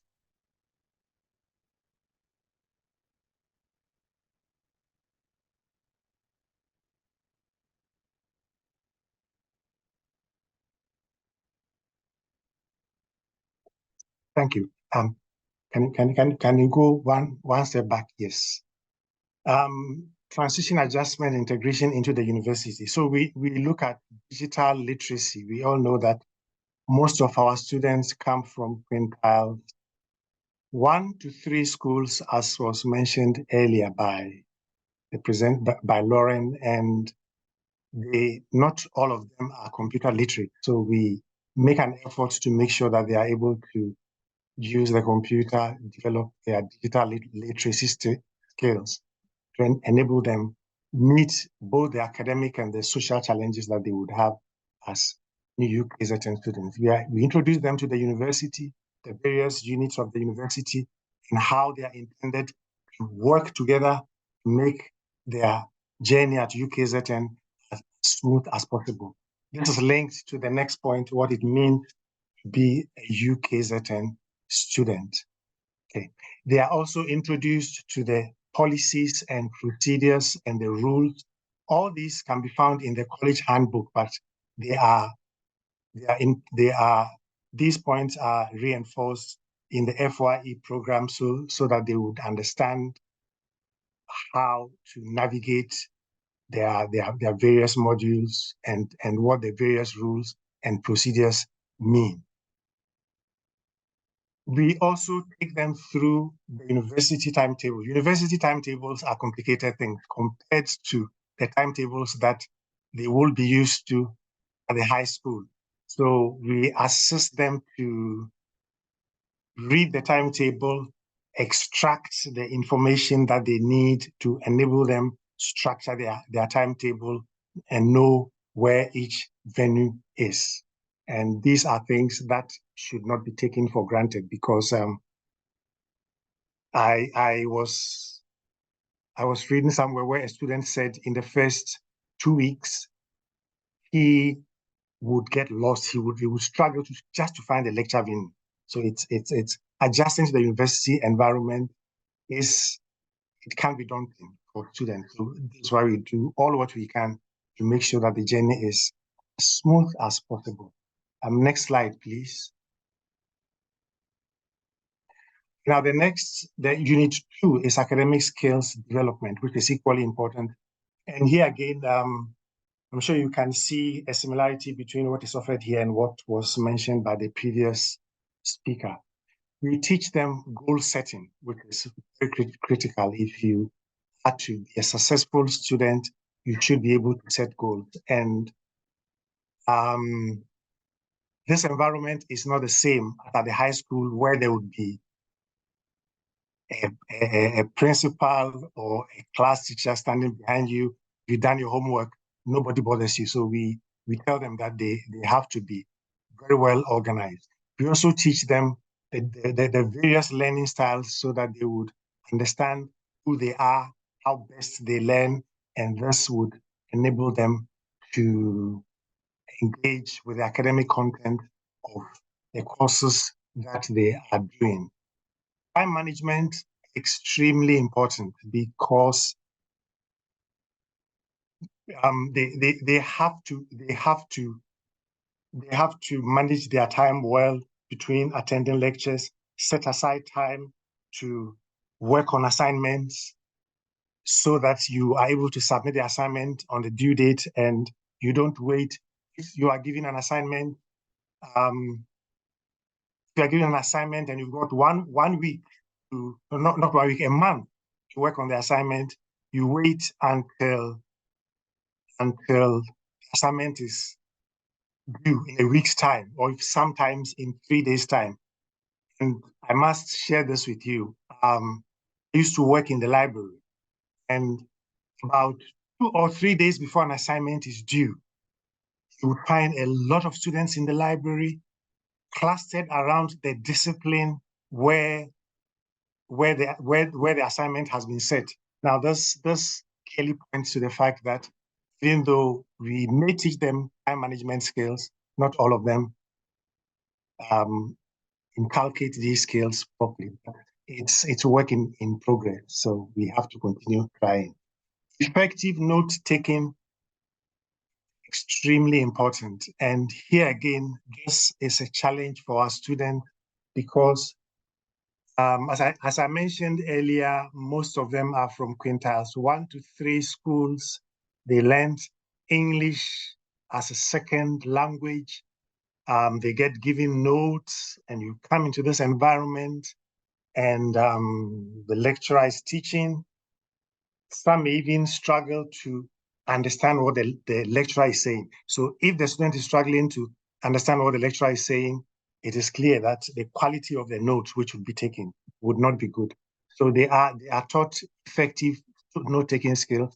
And this is linked to the next point, study skills, the various strategies that they can employ to ensure that when they learn effectively. We also teach them academic writing skills because as I mentioned earlier, most of them did English at second language level, and it's not the same here. So we teach them academic writing skills. And here at UKZN, we do have the writing place, which guides them through structuring the assignments, writing the assignments. So, and in the provision of academic writing support, the writing place works with the academic department. So when an assignment is given, students are referred to the writing place where there are trained tutors to take them through the various steps involved in unpacking a topic, identifying the key concepts, how they are related, and how to go about answering the question.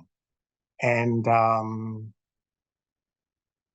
research shows that students who use the services of the writing place, generally their marks are a notch or two higher than students who don't use the services of the writing place. And then finally, we also teach them plagiarism. I won't dwell too much on this. There is another level to plagiarism, ChatGPT. But I think this again is work in progress. We have to hold their hands as we get them used to what I would call the academic culture. Okay. And next slide, please. This is unit 3, student wellness and global citizenship sustainability awareness. Professor Hoskins had mentioned this. First, professional and personal development. That we can't just focus on academics and pretend that they do not have, there isn't a social aspect to their lives. When the student comes, it's the entire individual that we have in front of us, the social individual as well as the academic. So it's important that we attend to the social aspects of their life. It contains transition adjustment and integration into university life, mental health and wellness, which is very, very important. And in this regard, we work very, very closely with the student counselors in the student support services. We look at career development and exploration, self-awareness, and self-management. This is also another very important part of the student transition. In the previous presentation, when feedback was being done, I think a student was asking, how do I improve my academic performance? How do I change my study habit? So this self-management unit is intended to help them improve the way they manage themselves. Effective interpersonal communication, stress management and building resilience, appreciating diversity, which is very important because they meet people from the different sectors of South Africa here on campus. We also look at healthy relationships, substance use and abuse, which is important, but I can't go into too much detail here, and bullying. And the university has got policies to deal with all these. For instance, bullying, there are policies to assist those who are victims of bullying because we are part of society. Okay, the next one is the global citizenship and sustainability awareness. We teach them civic responsibility awareness, cultural competencies, environment and sustainability awareness, and the values for service and community engagement. Okay, can we go on to the next slide? Okay, that's financial literacy. Someone may ask, why do you teach them financial literacy?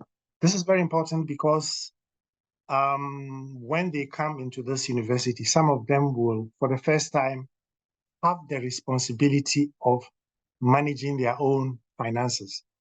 And at a meeting, a student counselor drew our attention to the surprisingly high number of students who sometimes come and they would say that I've run out of money in the middle of the month.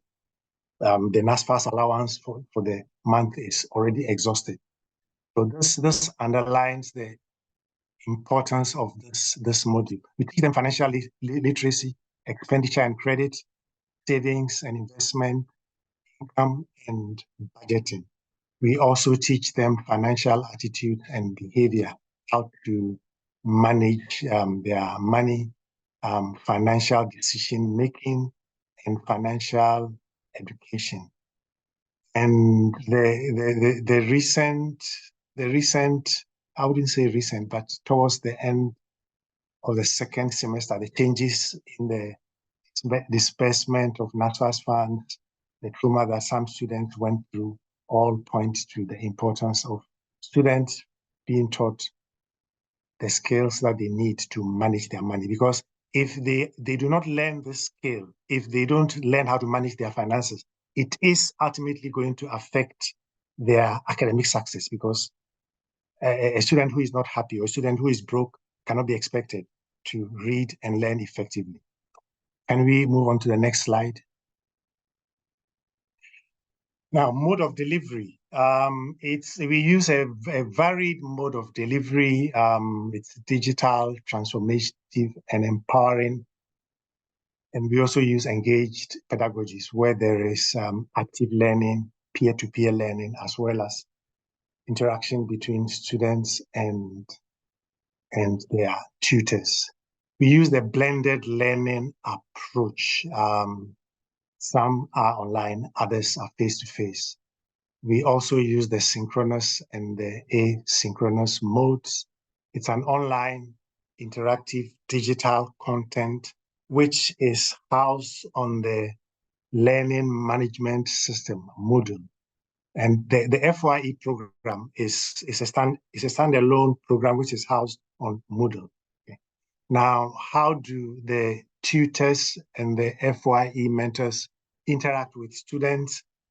They use several modes. They use WhatsApp, they use Zoom, and sometimes they use Teams. Okay, I've already spoken about contact session. Can we move on to the next slide? Okay, now this is just the FYE landing, the FYE program landing site. This is where students go to begin the FYE program. Okay. Next slide. Okay. Now, how do we monitor and evaluate the program? Next slide. Okay, we have various levels of monitoring and evaluation. At the first level, we have periodic student evaluations across the student journey, and student evaluations, student voices are a very important part of this program, because this entire program is intended for them. So it is very important that we know how they have experienced it, and that helps us improve on it. We also have evaluations from the peer mentors. We have a report, evaluative report from the FYE coordinators. We have evaluation from the academics on the content of the program.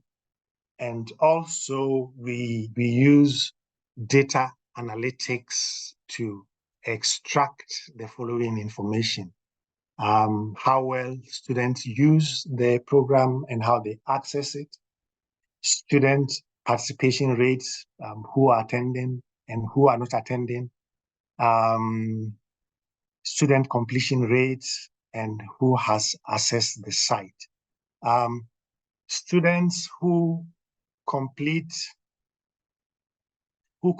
a unit are given badges as a way of motivating them, encouraging them. If you complete an activity, you are given a badge. If you complete one unit, you are given a mini certificate. If you complete the entire program, then you are given a full certificate. I must add that as Professor Hoskins mentioned, participation rates at the beginning of the year, it is good, but towards the end of the year, it tapers a bit, and it could be due to a multiplicity of factors, one of which is due to the fact that it's not credit bearing, and students generally are not interested in something which is not credit bearing. But we are working to improve student participation rates. Next slide, please. What are the challenges that we have faced? Next slide. Okay, on the part of the students, access to devices is sometimes a challenge. Data connectivity, pointless. I can't talk about load shedding. We all know what we are going through. But apart from that, it's one thing if students are on campus, but when students go home, when they're in the rural areas, data connectivity becomes a problem. So even where we have given them that 1 month data bundle to take part in all activities, it doesn't always work. I was talking to a student who told me that in her location, in order for her to receive, to have reception, she has to leave home and go and stand on top of a hill where the reception is good.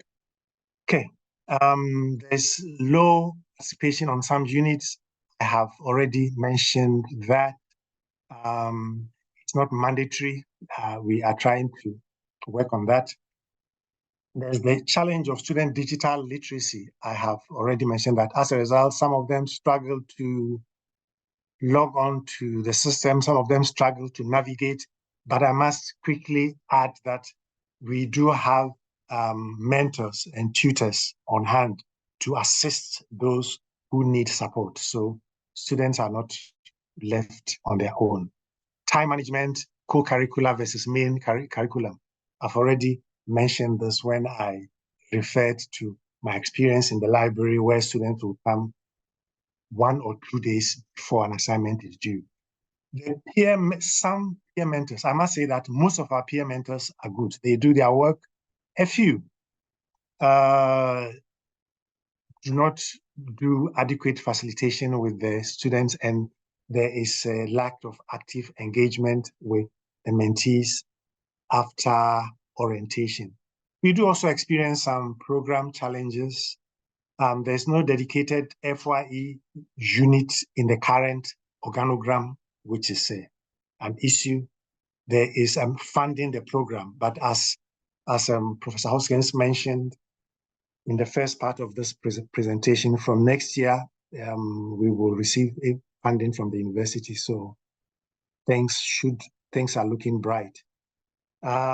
We would want to mainstream the FYE program. At the moment, it's not. So it's a little bit peripheral to the activities of the college, but it is work in progress. And there's also the contract versus permanent staff.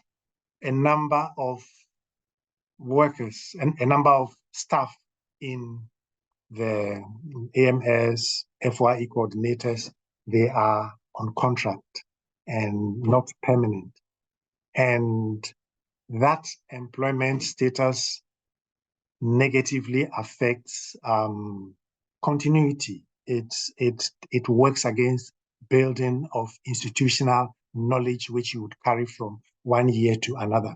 But again, we are working on that to give extended contracts. So it won't be just a 1 year contract, it would be a 3 year contract, which offers more stability than just a 1 year contract or 6 months contract. Next slide. How are we William, doing yeah, you have 1 minute to round up, and then we'll only have 5 minutes for questions. Okay, sorry. Okay, I think this is the last slide. These are the successes. There has been a comprehensive standard of the program across all the colleges. Student experience has been consistent. In 2001, when we ran the pilot, we initially wanted to work with only 200 students, but we had 10,000 students volunteering to participate, which shows that students appreciate the program. There's improved psychosocial and wellness and a sense of belonging. There has been a decrease in the number of student queries and change of curriculum requests from F10s. There is improved student engagement, and there is also improved onboarding and orientation. Generally, student transitioning has improved and they acclimatize to the university. And finally, the student success rate has been enhanced. Thank you. And we still have some time for questions, and thanks for your attention. Yes, thank you so much, William and Ruth. There's one question in the chat which says, is there an evaluation of your FYE program that one could read about? And then we'll take a question from Michelle, who has her hand up. Thank Ruth you, or Sue. William? Yeah. So we haven't documented by way of a journal article or a chapter in a book our experience thus far. We plan to do so. Given that we've been in the piloting phase, we haven't yet recorded our interaction on the particular profile, but we want to do so. And I know many people have asked us to do so, and we will eventually. Thank you. Michelle? Thank you so much, and thank you very much for the presentations thus far. Just to raise the point that I'm a lecturer at second year level, and amongst the courses I teach, I work on a module with accounting students where we try to develop their academic writing skills, which includes knowledge of plagiarism, etc., etc. And I also work on a mentoring program for students in second year and above. We deliberately don't work with the first year students because we know that they have their own mentors. And a lot of the problems we see students raising are things like financial literacy, to the extent that we actually run a little session on managing your budget. Time management is still a massive problem. And whilst I can see the enormous benefit that these FYE programs would have to students, coming into the university, basically what I'm saying is I'm still seeing these problems like they're quite entrenched, so this probably isn't the actual place to discuss this, but what sort of articulation is there so that all the skills that are being taught in these FYE programs are not being lost? Because, I can't speak for all the students, obviously, and hopefully a lot of them are carrying it through. But certainly when I hear challenges, whether it's in the module I teach or whether it's being the coordinator of the mentoring program, it is these issues, that are being covered in the first year programs. Thank you. Thank you, Michelle. Thank you, Michelle. I think your observation is so crucial, and I'm so glad it's coming from the perspective of an academic. What we have to say in terms of the UKZN offering is that, really, given the pilot, we have not realized for many of those students, if you look at the participation rates on the pilot, students to some degree participated, but whether they completed the entire course, of course, being that it was never mandatory in the two piloting phases, meant that many students didn't just participate. So we had some degree of participation of activities across the units, but not completing all the units. The points that you raise are crucial around us ensuring that at an institutional level, we get to the point where these are mandatory, and so it's going to be mandatory from 2024, and that's why the hard work was done to get the general rule, the BR10, into place, which means that students now have to participate, and it is a requirement for degree completion to have completed all 4 of the units, right? And if you look at the rule itself, it says you must have successfully completed all 4 units. What we mean by that is that it is a pass and a fail, but it means that you must have successfully completed all your activities in each of the particular units, including that financial literacy unit. So, if students are successful in the unit, then we should see an improvement in the skills and competencies that you're referring to. But the point that you also raised is that around the collaboration between the mainstream and the so-called co-curricular activity. So we don't have a credit-bearing offering, okay? We merely have a mandatory offering at UKZN at the moment, but very important questions, I think, for all of us to consider. Because what we want to do with these skills is that these skills are core to enabling them to actually be successful with the mainstream curriculum.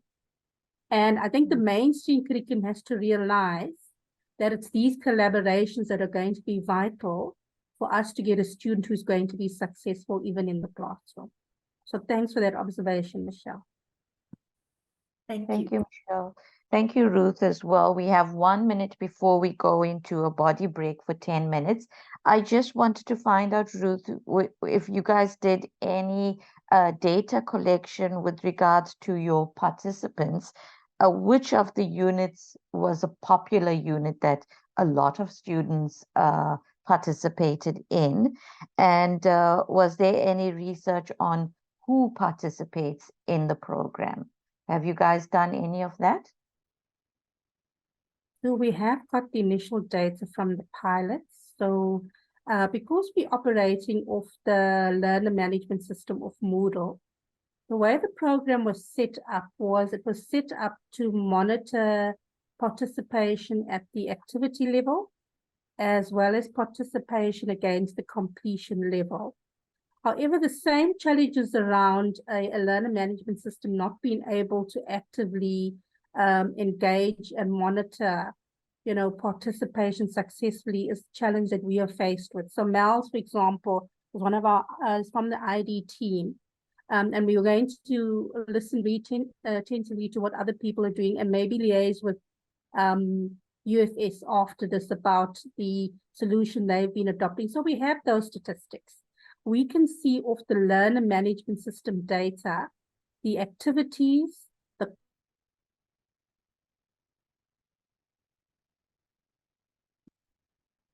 Is it just for me, or did Ruth kind of cut out? Ruth? She's gone. Okay, so William, I'm going to thank you and Ruth for your presentation. It was very informative, and it was quite interesting to see the difference between a mandatory FYE program and one that was, on a voluntary basis. I want to just thank you once again and tell the participants you have 10 minutes. Now it's 8 minutes body break, and we come back to Wits. We're looking forward to that presentation. So you have 10 minutes. Thanks. Thank you, colleagues, for coming back. I see all of us are back here. There's 60. So we're going to carry on with the program. Next, we have Nokukanya and Neo from Wits University, who's going to speak about their FYE initiatives and program. So I'm going to hand over to them to introduce themselves. Nokukanya and Neo.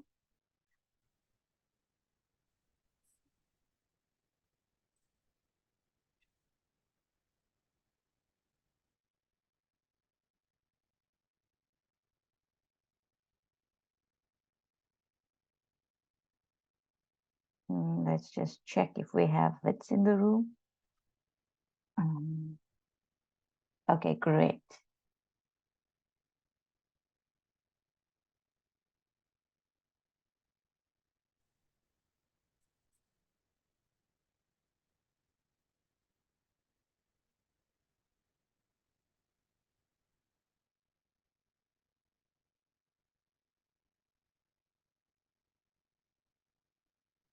We can't hear you guys. Please confirm if you can hear me. Okay, now I can hear you. Thank you. All right. Can you see my screen? Yes, we can see your screen. Okay. Thank you so much, Sue. You're Good welcome. morning, everyone. My name is Nokanya. And perhaps let me switch on my camera for the next few seconds. And if colleagues will allow me, I'd like to present with my camera off. But just to put a name to the face and also put the face to the voice, this is me. And I'll be taking you through the Wits presentation. Like I said, my name is Nokanya Ndinisa, and I'm a student development practitioner at Wits University. I'm responsible for the conceptualizing, implementing and coordinating the FYE program at Wits. And I'm with my colleague Neo Taimo. However, she will not be presenting with me this morning. She is here to assist with the Q&As as well. And I'll just take you through our presentation this morning.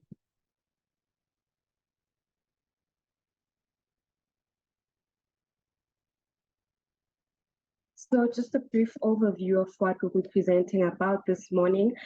Firstly, we'll take you through briefly around the vision of Wits University, looking at the Wits 2033 strategic framework, which is like our point of direction with regards to where the institution would like to go in the next 10 years. And I will also give you an overview of the background around the first year student information, who are our students and what kind of information do we have about them. I will also take you through the FYE program overview. What is it about? What is it that we do? As well as the 2023 offering. Pardon me, I see this is living in the future. It says 2024, however, it's 2023 offering. I will also touch a bit on the monitoring and evaluation systems that we have in place, and share a bit about our successes and challenges. And lastly, give you just a brief around the opportunities and the way forward, given all the information we have around our program this far. So firstly, colleagues, Wits has a strategic framework that serves as a point of direction for the next 10 years, like I said. And part of the things contained in this framework, there is a particular section that speaks to the student experience. And this is one of the pillars that inform how our FYE program was conceptualized and how we continue to reimagine and coordinate the program itself.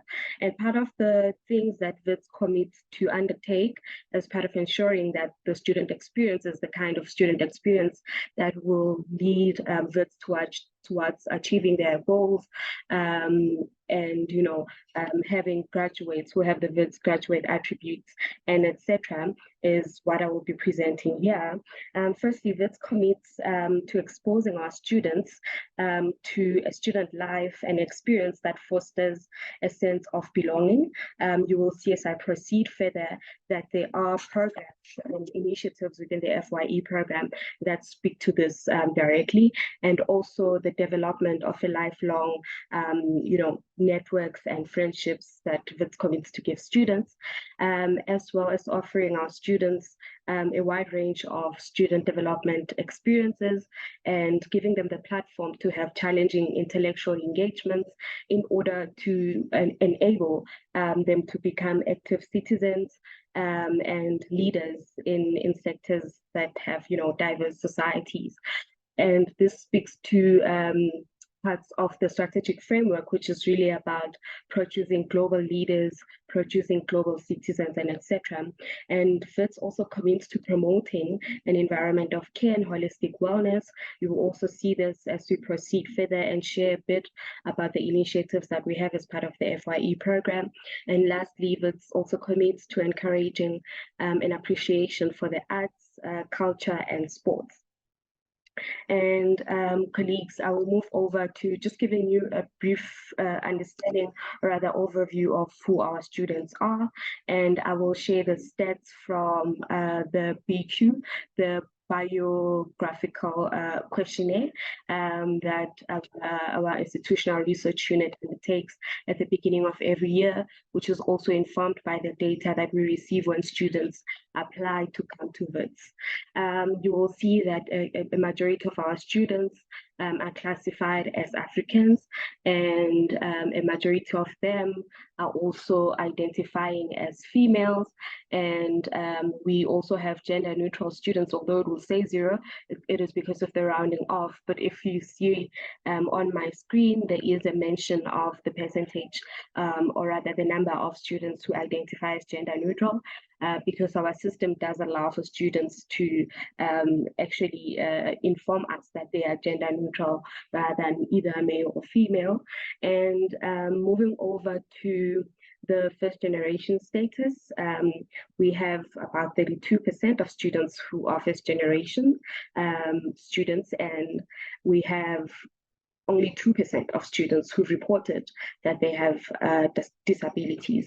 And lastly, a majority of our students have reported that they come from Gauteng, and this is from the data of students who come from South Africa, although we do have a certain portion of our students who are international students.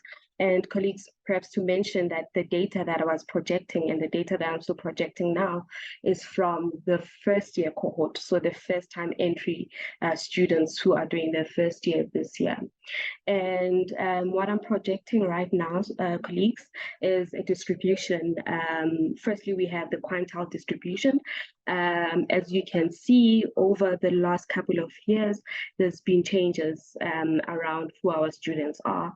And this also informs the data that we use to design our programs so that we target specifically the students that we have on the system.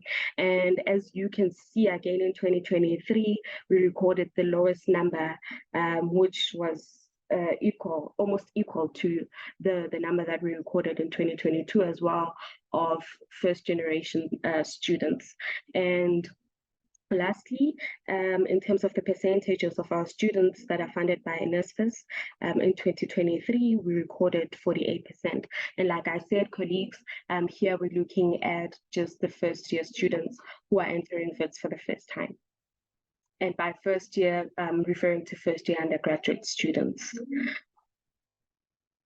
So just to zoom closer to our first year experience program, I'd like to mention firstly that this is a year-long program, and just like other programs at other universities that colleagues have shared much on, our program has also been designed to help first year students in their transition from high school to university. And our program converges two pillars. One, the academic life of a student; two, the holistic student life. And we do this through creating facilitative learning experiences. And lastly, we have various partnerships in this program, and I will expand more about them as I proceed with the presentation. And our partnerships include partnering with faculties, student leadership, and first year students themselves, because we take them as partners in this learning process. We take them as partners in their journey. We don't take them just as students. They inform how the processes flow, and we are centric to what our first year students need and to what we're trying to offer to the students. Hence, we regard them as partners rather than just beneficiaries of the program. And this is because they inform us about how they want to engage, how they want to learn, and this informs how we support them in ensuring that they thrive in their university community and also beyond. And zooming closer to the program, like I said, the key aim is to support student life and the academic journey of a first year student through various learning opportunities, such as facilitative experiential learning opportunities, which include the following. One, we are very big on creating a sense of resourcefulness through introducing first year students to the academic culture of the university, and also to various points where students get necessary resources for them to thrive in their transition from high school to university and beyond. And secondly, we build the sense of community through creating connectedness between students themselves as peers. And you will see that as I expand further about some of the initiatives that we had for this year, and also connecting students to university staff so that we build a pipeline of support.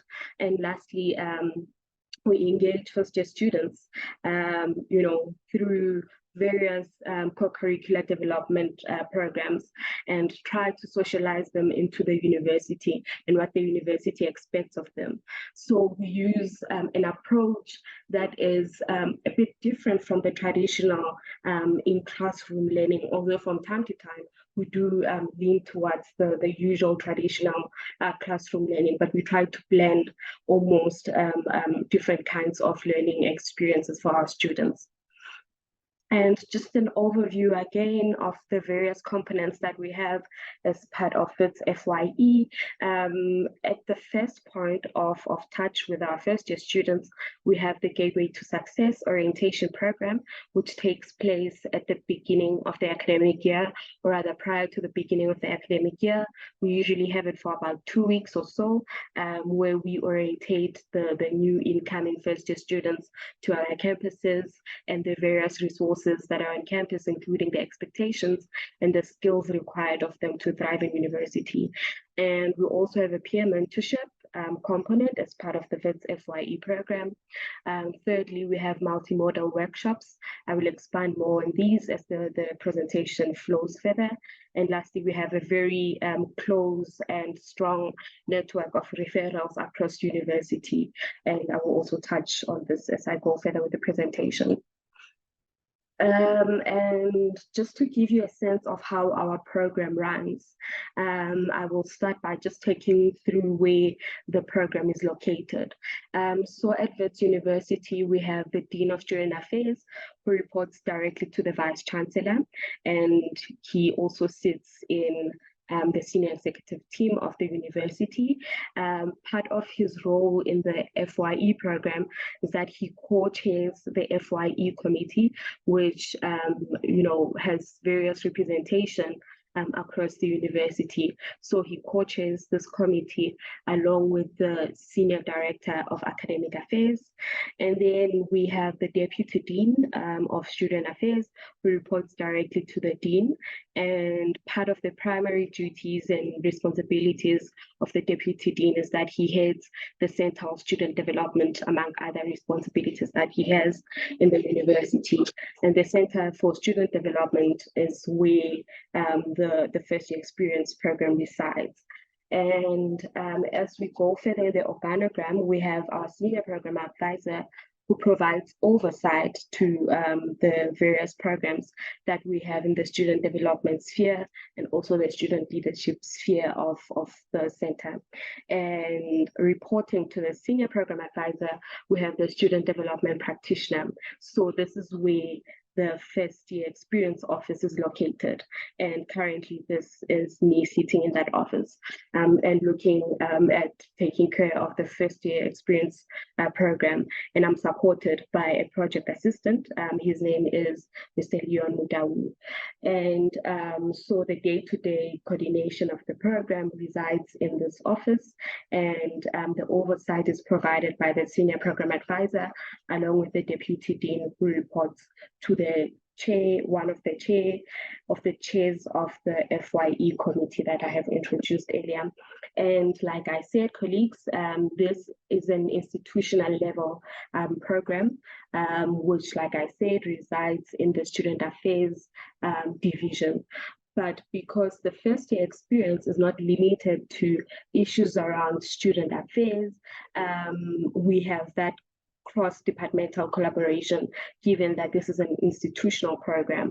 So as I've said, the first point of call is the FYE committee. And this is where various assistant deans from all the faculties across FITS have representation. We also have academic advisors who are also represented in that committee. We have various stakeholders within student affairs that also sit in that committee, including the careers and counseling unit of the university, the disability rights unit, and various other units that feed into the program or work directly with the FYE office or contribute in any way, shape, or form in the experience of first-year students. And unlike other programs that have been presented prior to my presentation, Our program is not part of the curricula, so it's a non-credit bearing program, and we have a range of sessions and activities that we have as part of the program, and most of them are synchronous, while we also have asynchronous ones. We have them, delivered in various modes of delivery, including online and also contact type of sessions. And primarily, we utilize our learning management system, which we've named Ulwazi, and it is hosted on Canva. So if you're familiar with Canva LMS, you would know what I'm talking about. So this is the platform that we use to engage with students, also to track a lot of data around students actually interacting with the program, and etc. And in terms of the engagements with the students and making sure that we alert students, or rather we inform them or orientate them around this program, we have deliberate pre-registration engagements. And these include, among others, the Wits University official YouTube page. So if you could go to our page, you will see there's quite a number of videos that capture the student life, particularly for a first-year student coming into the university. And part of the things that I captured is the FYE program and how first-year students can participate in that program. And when we go to the YouTube page, from time to time, we get comments from a student who says, "Hi, I'm still in grade 11 or I'm in grade 12, and I'm pretty much interested in this program, and I look forward to engaging in the program when I come to the university." And we also, along with that, we have social media updates, especially very early in the year during the registration period. And lastly, we also have a we have an online pre-orientation program that also introduces students to the program, and they get the link when they get an offer to study at Wits. So on their offer letter, they would have a link that takes them to the site where they can engage with the pre-orientation information that's there. And after that has been done, we have our Gateway to Success program, which I've introduced in the previous slide. And during the Gateway to Success orientation, we are very deliberate about how we engage students, and we sort of promote the FYE program, and we use activities such as the Mentor Connect, where we have our mentors on campus engaging the first-year students. And sometimes we don't have all the mentors, but we have ambassadors of the program who are also mentors in the program. So they give information to the students during the orientation period. We also have the student guide booklets. We have the detailed version of the booklet, which has, I think, over 40 pages, if I'm not mistaken, but we also have a condensed version of it, which we give to students during GTS, and it has, a brief summary of where they can get essential information and how they get to participate in the program, so that we capture their attention while they're still, fresh into the system, and we give them, enough information, but it does not overwhelm them at the same time. And looking at the sessions that we had in 2023, they were pretty much informed by everything that I've pre-introduced, including the commitments that Wits has as part of the 2033 strategic framework. And looking at the demographics of the students that we have, we had to go back to the drawing board and look at the offerings that we've had in previous years. And in previous years, we've had, more than these sessions that you see on the screen right now. But because of the feedback that we've been gathering over the years, we've consolidated some of the sessions to form 1 or 2 sessions, and making sure that we still capture all the necessary learning outcomes, but within the consolidated sessions. So for the first semester, we kicked off with a session on communication in the digital world, and it was facilitated by our senior learning technologist, who is located in the ICT, and she's currently doing her PhD around communication in the digital world. So this was to sensitize students about the kind of communication platforms that we have in the university, what to look out for, how to engage with them, how to have cyber security as part of their checklist in their daily lives as they communicate in the digital world. And it also went on to the basics, looking at the demographics of the students that we have. And we've also given them the basic information around something as simple as how to draft a professional email, which for some students is information that they already have, but for some students, they really need such information. So as part of that session, we had a contact session, which was actually facilitated online on Microsoft Teams.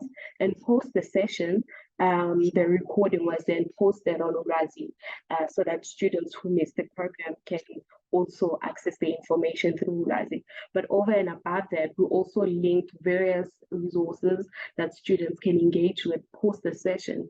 And that's where things like the basic skills of drafting an email and putting your cybersecurity in check and all of that featured as part of the learning that also happens post the session. And the second session that we had was in collaboration with the libraries and also the Writing Center and various faculties. And it was an asynchronous type of offering because we collated all the information and posted on Urazi and gave students a deadline to engage with the content that was there, and utilizing the discussion tabs on Urazi. Students were then able to post their questions and engage further around this. And the reason why we decided to go through this route is because there's multiple offerings around plagiarism and referencing. And as part of the Gateway to Success, we also had a course that ran online, which was just looking at academic integrity as an introductory base. And this was building on top of that. And thirdly, we had the test preparation session, which looked particularly at time and workload management. And this was one of the most popular sessions in the first semester. And how we delivered the program is that we had various people talking about different things, and amongst the people who were giving students the lessons, we also had a WITS alumni, a young graduate who's now a professional employee of the university, who was engaging students. And we found that students really appreciated hearing from a young voice, someone that they can relate to. And from that, we then offered a budgeting one-on-one session, which was facilitated by an external financial services provider, whose name I won't mention now because they don't pay to do their adverts. But it was also a fruitful engagement, and it was also building on the presentations and the activities that took place during GTS. And it also had a learning component post the session where there were booklets and information that was shared on Urazi, and students were able to engage with that content even after the session. And from there, we had our first exam prep. So it was a series of sessions, which was a 3-part series. And the first one looked at the rules, policies, and procedures. And this is because we found that students, or rather some of the students that we have at first year, don't really know about the rules, policies, and procedures, although they have all those booklets that have all the necessary information, but they don't know how to engage with the information, how to synthesize the information to the level where they can fully comprehend what is contained there.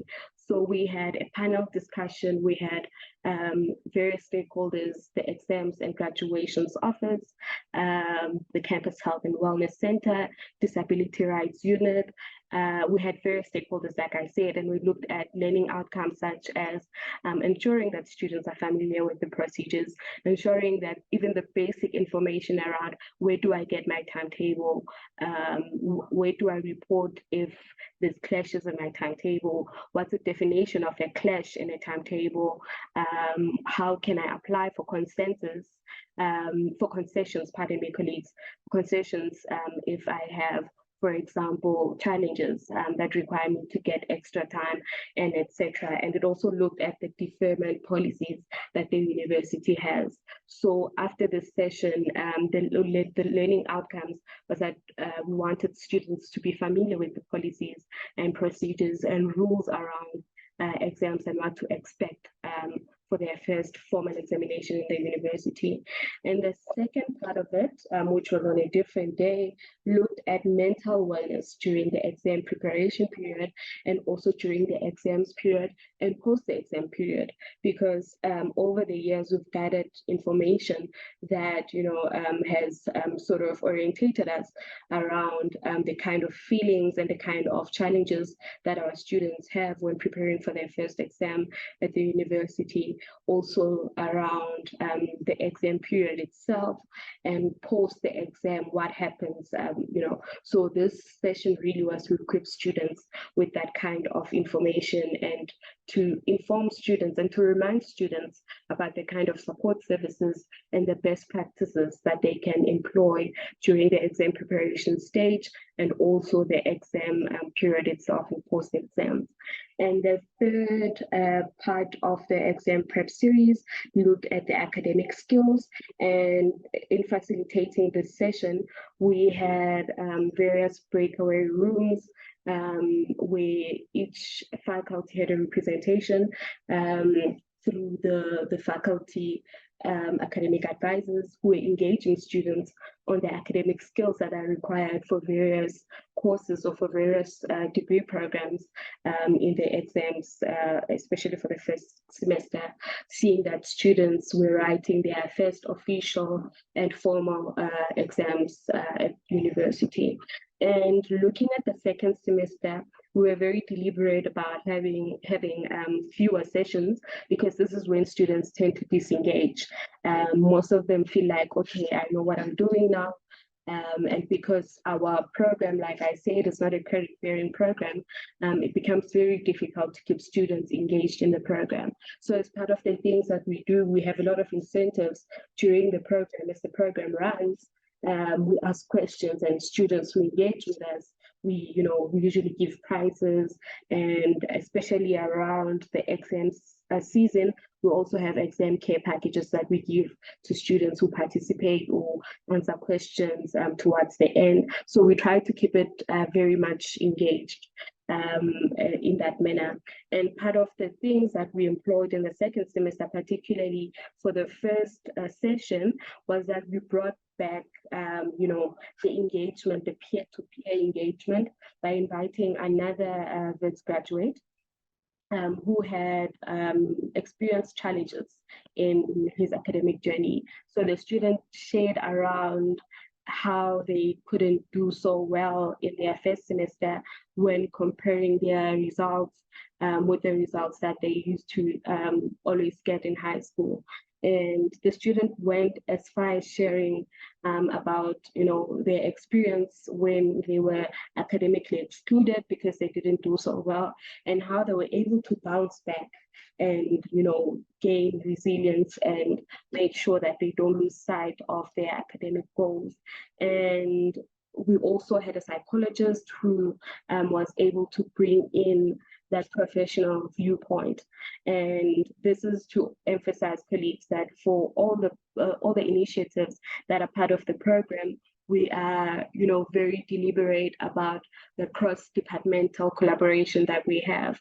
And we try to meet students where it is more convenient for them. Hence, we brought in that Wits graduate was able to share his story and impart, the experience that he had to the students who were interacting in the session. And the second session for the second semester, colleagues, you would recall earlier that I mentioned that as part of the strategic framework, there's an element of building and developing global citizens who are socially responsible. So the second session that we had for the second semester was an in-person session that we hosted in collaboration with the Wits Citizenship and Community Outreach Office, which promotes volunteerism, it promotes social justice, climate justice, and etc. So this session was around building such ethos and giving first-year students a platform to engage with various projects that they came up with and they executed. But what also came out of this session is that students also felt that the session was able to help them build new friendships with people who have similar interests. So for example, if a student says, I'm very interested in animal rights, and there's another student who says the same thing and they had never met, they were able to come together and come up with a project that they executed as part of being a responsible citizen program that's part of the FYE program. So as I said, colleagues, one session, multiple learning outcomes. And the third session that we had in the second semester was an awareness program around alcohol and substance abuse. And for this, we had various stakeholders, including the Gender Equity Office that, was able to share with students various information around GBV and alcohol and substance abuse and the interlinkages between the two. We also had the counseling unit, which is the CCDU. We had Campus Health and Wellness Center. We also had external brands, external companies that came in as part of their CSI project to partner with us in this initiative. And the second last program or initiative or session that we had was a reconnecting session where we brought in both the mentors and the mentees. And this was just before the exam season started. And it also tied back to what I said earlier around the strategic framework of the university. And part of the activities that we had for this session, we had the Drama for Life, the Wits Drama for Life, postgraduate students who are also in performance arts and also in drama therapy. So the theme was just around reconnecting with your goals, reconnecting with yourself, reconnecting with your values, post everything that has happened in the duration of the academic year. And it was quite a fruitful session that we had. We also brought in an element of experiential learning where we had various activities. We also had the game that Wits is working on, the Wits Transition Crash Course, which is an adaptation of a game that's played in the US. So it sort of puts students in a mental state where they become conscious of the decisions that they take in their transitional space. But that's a conversation for another day. It is championed by the academic advisors in the health sciences faculty. In the last session we had was the final exam preparation session, and similar to sessions that we've had in the past, we also had faculty academic advisors as part of this session. We also invited mentors who are excelling well in their academics to also share from the perspective of a peer, but also complementing what the faculty academic advisors were sharing with students in that session. And this is this is a poster that has information about one of the sessions that we had. So from a perspective of a student, they might be coming to this session with an idea of having fun, but at the back of it, we have various learning outcomes that are attributed to this session and how it was planned. So we are meeting the student where they are in terms of their learning journey, but we're also bringing in various elements that students have informed us about over the years that they'd like to see as part of the FYE initiatives. And that's an element of having, engaged programs, which are also quote unquote fun, but not neglecting the learning outcomes that are attributed to each session. In terms of the monitoring and evaluation systems that we have for the first year experience program, like I said, when I introduced the program, we have peer mentors, and at the end of each quarter, they submit portfolios. So the portfolios give us insights into what's happening in the program. And colleagues, perhaps worth mentioning is that we have each year we recruit about between 500 and 600 mentors. We take them through a professionalized training that is throughout the year, where we equip them with various skills, looking at what's usually happening when looking at the trends in the academic year. And the portfolios give us insights as to where their first year mentees are, and also where the mentors themselves are in the learning journey. And we also have the mentor experience survey that we commission every year towards the end of the year.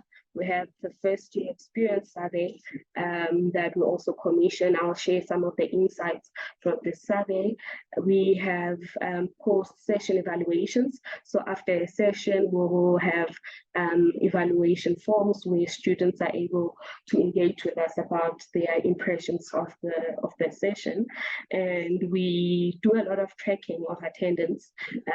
And if students do not attend the programs that we have, usually the online programs, we are able to track if they have been engaging with the Ulwazi site after we've posted the sessions. And we also track students' academic performance, particularly looking at students who are very active in the program versus students who are, disengaged. And I currently don't have that data for 2023, because it's pretty much an additional tool that we've embarked on this year, but we are still in the process of analyzing that data and what insights we can gain from that data. So this is, the results from the 2022 first year satisfaction survey. We don't have the results as yet for 2023. Our colleagues in the institutional research unit are still busy with analyzing the data. But from 2022, it was reported that the FYE program was able to accumulate a reach of up to 98% of the students. And from those students who were able to engage in the program, about 98% of them found the webinars very useful, and about 93% of them found the mentoring program useful as well. And we have a very small cohort of students who didn't find the program useful. And in terms of how they got to know about the program, the Gateway to Success program features a lot, because 87% of them informed us that they heard about the FYE program during the Gateway to Success orientation weeks. And also the FYE mentors come in highly in that sphere for mobilizing and serving as ambassadors for this program. And others also shared that they heard from lecturers and their friends as well. So some of the successes and the challenges that we have, I will start with the challenges. So we have noted that over the years, there's been concerning, insights around the students' help-seeking behavior. So students who need help the most tend to, from time to time, disengage from the sources of help. So from the mentoring program, to the webinar components of the FYE program that we have at WITS, we find that there are students who are struggling in their academics or generally in their transition, but they don't engage with the program. They have mentors, but they don't reach out to their mentors, or they don't attend the mentor-mentee connect sessions that happen throughout the year. And this is part of the things that we're trying to gain more insights into and how we can remedy that. We also have challenges around staffing capacity. Like I've shown you earlier, colleagues, we have a very, the FYE office at WITS does not have much capacity. And however, we are looking at that, and I will share more around that in the next slide.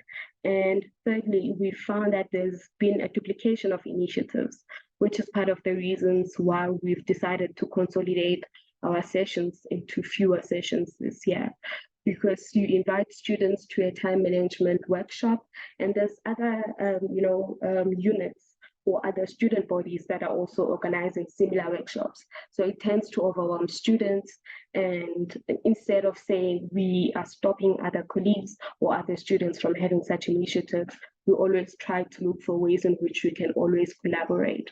And I'll cite an example with the mentorship program. We allocate our students FYE mentors, and some of them will share reasons such as, I have a club or a society that I've joined, and I relate much better to the senior students in that program. Therefore, I prefer having them as my mentor. And there's no way of you stopping the student from engaging with a mentor from their club or society or from their hometown, someone they know personally. So we have that challenge, and it also attributes to the disengagement from some of the students. And lastly, one of the biggest challenges that we have at WITS, we don't have time that is allocated for co-curricular engagements. So the full day has academic programs running from 8 until 5. So traditionally we'd have our sessions during lunchtime, but students also want to have a break and use that time to interact with their friends or just take a break, really. So we then end up having our sessions in the evenings or on Saturdays, and it becomes a challenge for some of the students because it means you need to now travel to campus on Saturday, which requires additional resources, and with challenges such as load shedding, when we have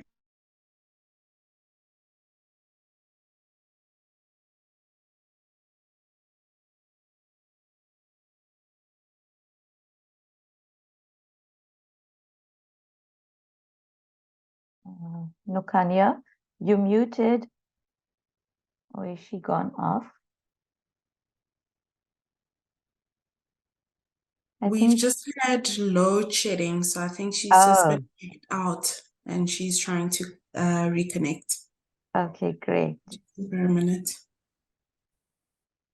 And we have 2 more minutes to go before we open up for discussion or questions. So if anybody wants to ask a question while we wait for Nokanya to join us again, you can go ahead. Neo, you will answer questions. Neo? Hi, can you hear me? Yeah, we can hear you. Yes, I'm still here. My network is also a little unstable, but I'm here. Okay, great. You were doing successes and challenges. Do you want to quickly talk through successes and then we can go to questions?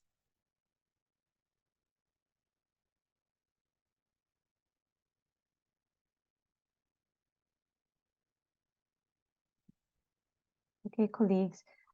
If there's any further questions for Neo or Nokanya, could you maybe put it in the chat, or if anybody wants to raise their hand and ask a particular question?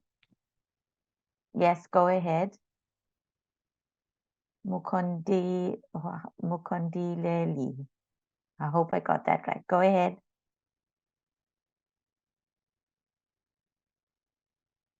Thank you. Thank you. Can you hear me? Yes, I can. Go ahead. We can hear you. All right, thank you.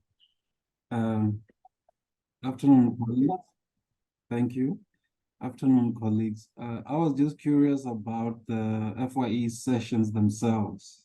In terms of scheduling, how do you do that? Because I hear you're already getting into the challenges of the in context sessions. So I wonder, so firstly, do you run the program in a hybrid format? Is there an online component to it, or it's only fully contact sessions? And also, how do you schedule those? So do students get a timetable for the whole year for when the sessions are going to be, or as the year unfolds, you send out invites for the session?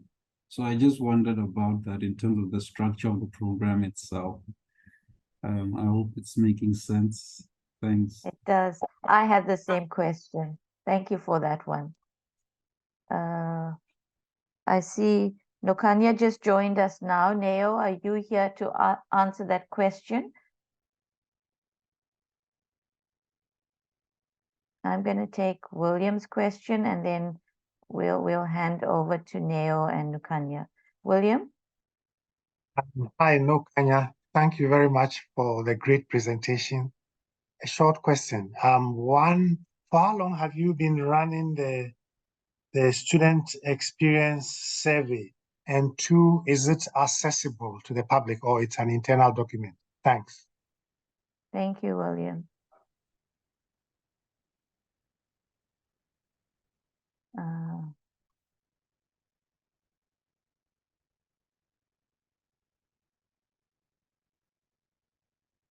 Neo or Nukanya? I think they're struggling.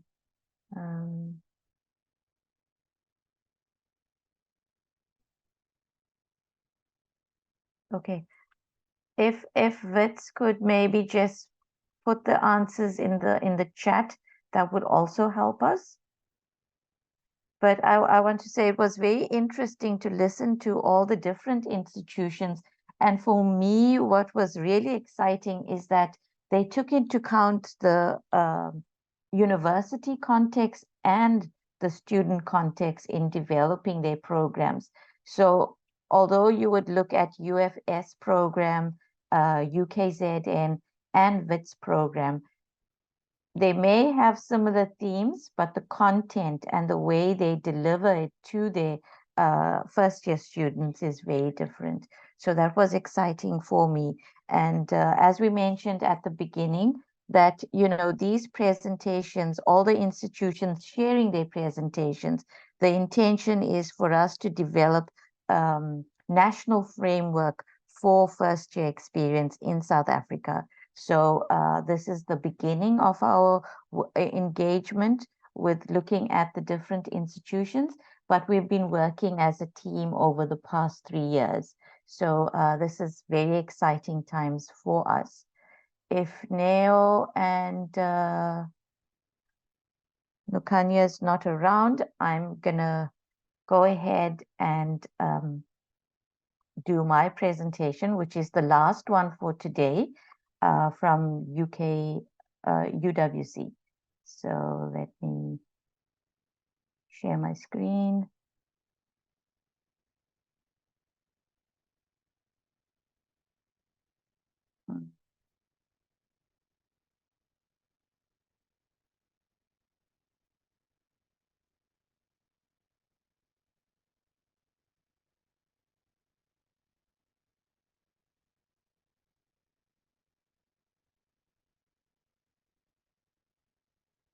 Okay, colleagues, I hope you can all see my screen. My name is Sue Pather, and I'm from the University of the Western Cape.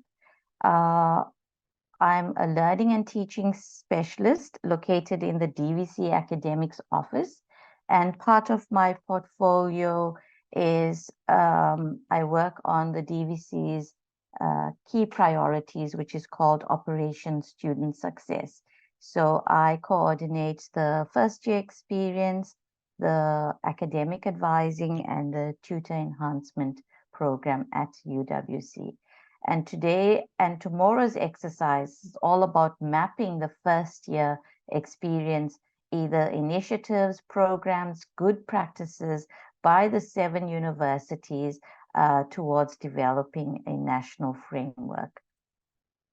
My presentation will take you through UWC's strategic goals, vision, and mission, looking specifically at our institutional operation plans, IOP, and then the alignment with Sia Phumelela's vision, looking at UWC's Sia Phumelela objectives, and then UWC student profile, our UWC student success framework, and then making use of an evidence-based inquiry process to identify initiatives, and then challenges and building bridges and conclusion.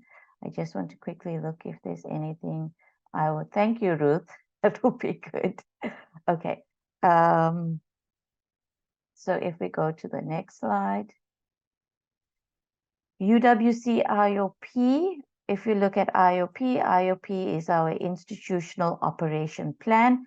And we have 7 goals. The first goal and the second goal speaks to the FYE. The first goal, area 1, talks to student experience. It's about to enrich the student experience through, amongst others, the building of a supportive environment for all students that addresses barrier to success and the provision of optimal support services. So there's a whole lot of bullets under student experience, but the FYE specifically speaks to this bullet. And under gold area 2, which is learning and teaching, the area where the FYE is located is to strengthen learning and teaching and aims to develop an environment conducive to excellence in learning and teaching in support of student success and retention. And overlapping these 2 goal areas is goal area 3, which looks at research and innovation. And our use of data comes into that goal area 3. So if we look at alignment with the Siyaphumelela network, and Ruth had shared this slide with you, key goal areas for Siyaphumelela network is 1, to establish a more student-centered culture in South Africa's higher education system, to improve student completion rates and reduce race and gender equity differences. And we'd notice with gender equity differences, what we're seeing now, the trend at all universities across South Africa, is that we are getting more female students participating in higher education than male students. So that's becoming a concern and something we should think about, whether, looking at male students' engagement, social and academic engagement, should that be one of our high priority areas, looking at it, labeling it as a disadvantaged group. It's something that we can chat about at a later stage. And then the second bullet looks at improve institutional capacity to collect and use student data to improve student success across the higher education system. And I think this is very important because becoming part of Siyaphumelela and one of the 7 partners, data-informed interventions became a priority. And a lot of the times we do interventions at university, but there's no data informing it. So being part of Siyaphumelela and getting the training, the capacity building to look at data, interpret data, and use it for interventions was really great. And the last one speaks to what we're doing today, and it speaks to the work stream, the FYE work stream. It's about expanding evidence-based student success efforts on a national scale using a networked approach, what we are doing, that builds on existing strengths, shares capacity throughout the system, and serves institutions based on their current needs and ability. So when we joined Siyaphumelela, we had to write in a proposal, and our proposal had to align with the Siyaphumelela goals. And just a short maybe commercial break and advert for Siyaphumelela is that the second cycle has come to an end. And in Feb next year, there will be a call for proposals by Siyaphumelela and SEDI for institutions to join the third cycle. And that would be exciting. They're going to take on more institutions. In the second cycle, they increased to 7, And in the third cycle, they will be taking on 20 institutions. So if your institution would be interested, just look out for that call that will come from Sadie for students, for institutions to send a proposal. So this was part of our proposal. The aim was to enhance the use of data analytics in the development of evidence-driven student success initiatives. Furthermore, to invest in resources to support targeted interventions and approaches that have the potential to make a demonstrable difference at UWC. So we had 3 sub-projects that were made up, which aligned with our UWC IOP. The first one was strengthening the university's business intelligence capacity and analytical capabilities. So we focused on developing our BI, our business intelligence unit, and to provide support for staff to look at data and interpret data and to make use of data in their interventions. The second part was using learning analytics to enhance student support interventions. So here we looked at academic support and psychosocial support. And lastly was holistic support interventions for our high priority. Previously it was called at-risk or killer modules, but we decided to give it a positive spin and we changed it to high priority modules. Sia Pumalela is very big on supporting high priority modules and co-curricular support for students. So these are areas that you could look at when you're thinking of writing up your proposals. We called it Pumalela at UWC. So the steering committee was made up of our DVC academic, who was the project chair, also co-chaired by the DVC Student Development and Support, and also supported by the Institutional Planning Unit. I was the UWC Sia Pumalela lead, but also took over the FYE project. And then we had Vanessa Brown, Director of Academic Planning, and she looked at the high priority modules. We had Letitia, who's the Director for the Center of Student Learning, Student Support Services, and she took on the project of psychosocial support.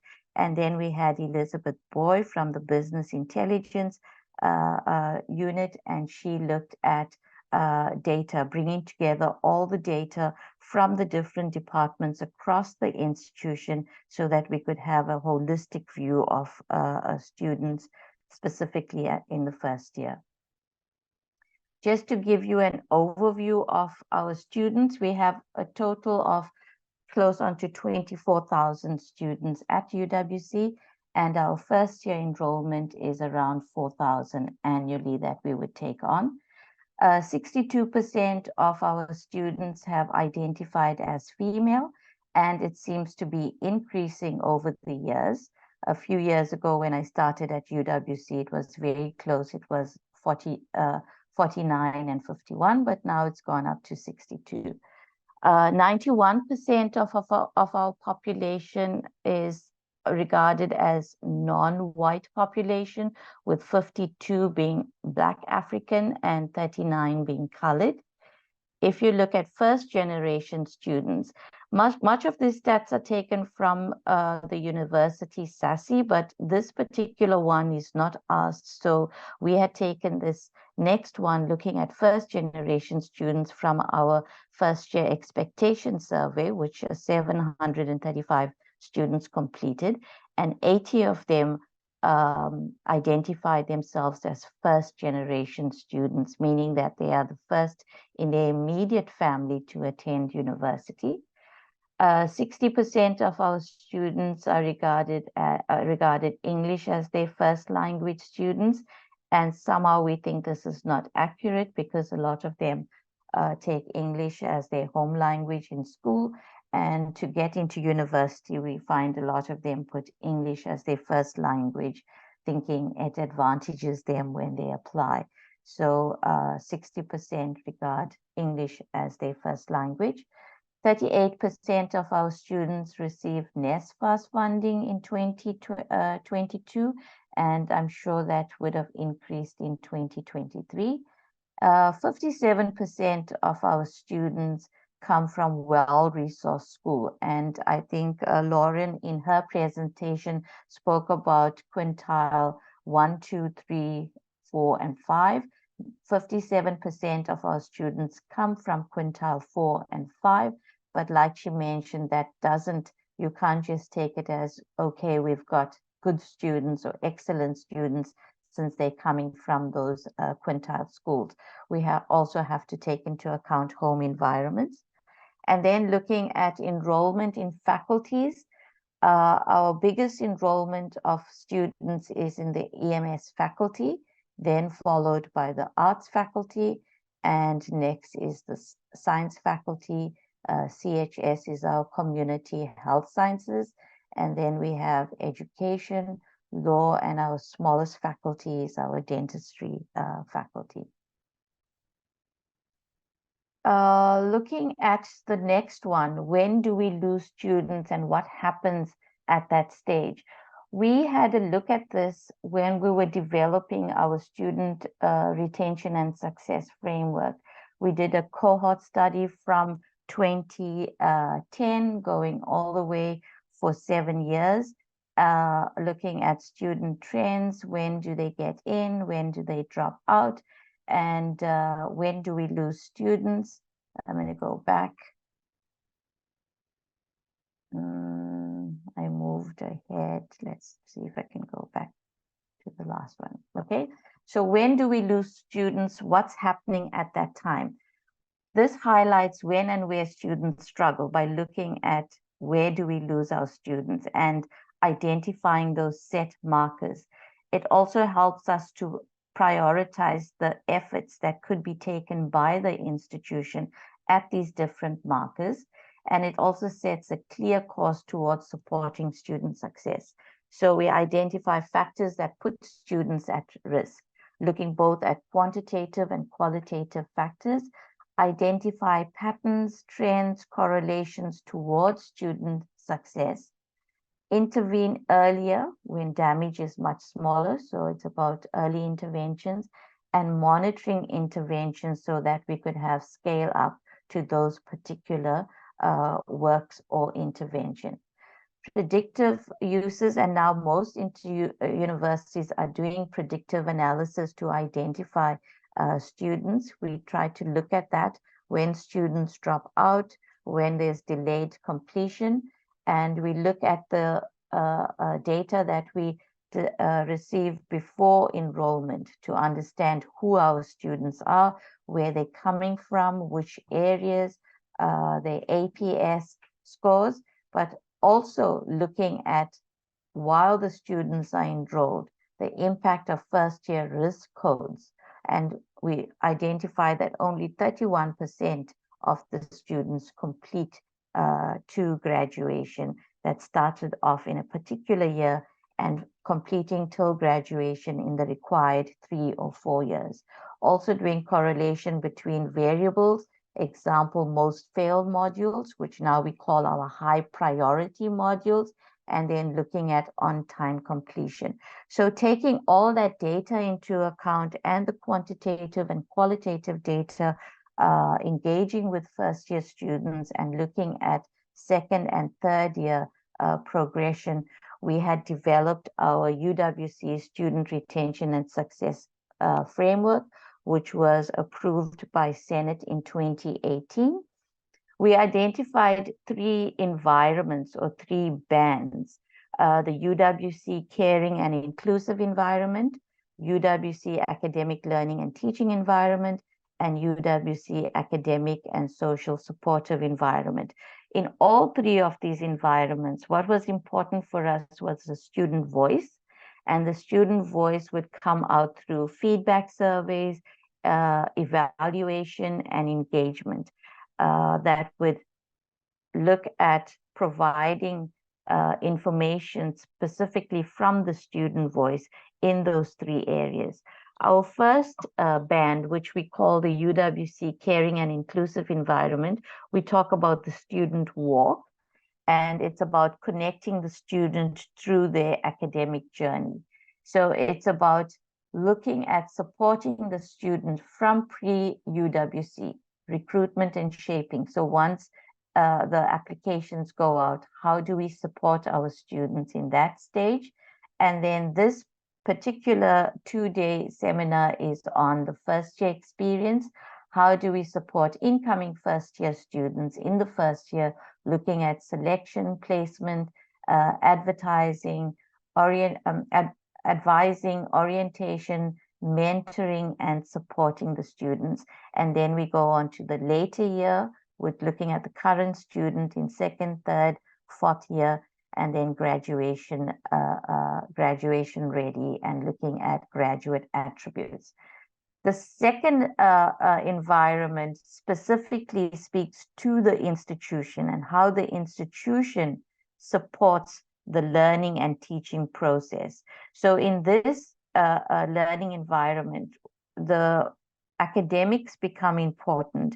The academic planning unit is important. Institutional planning unit is important.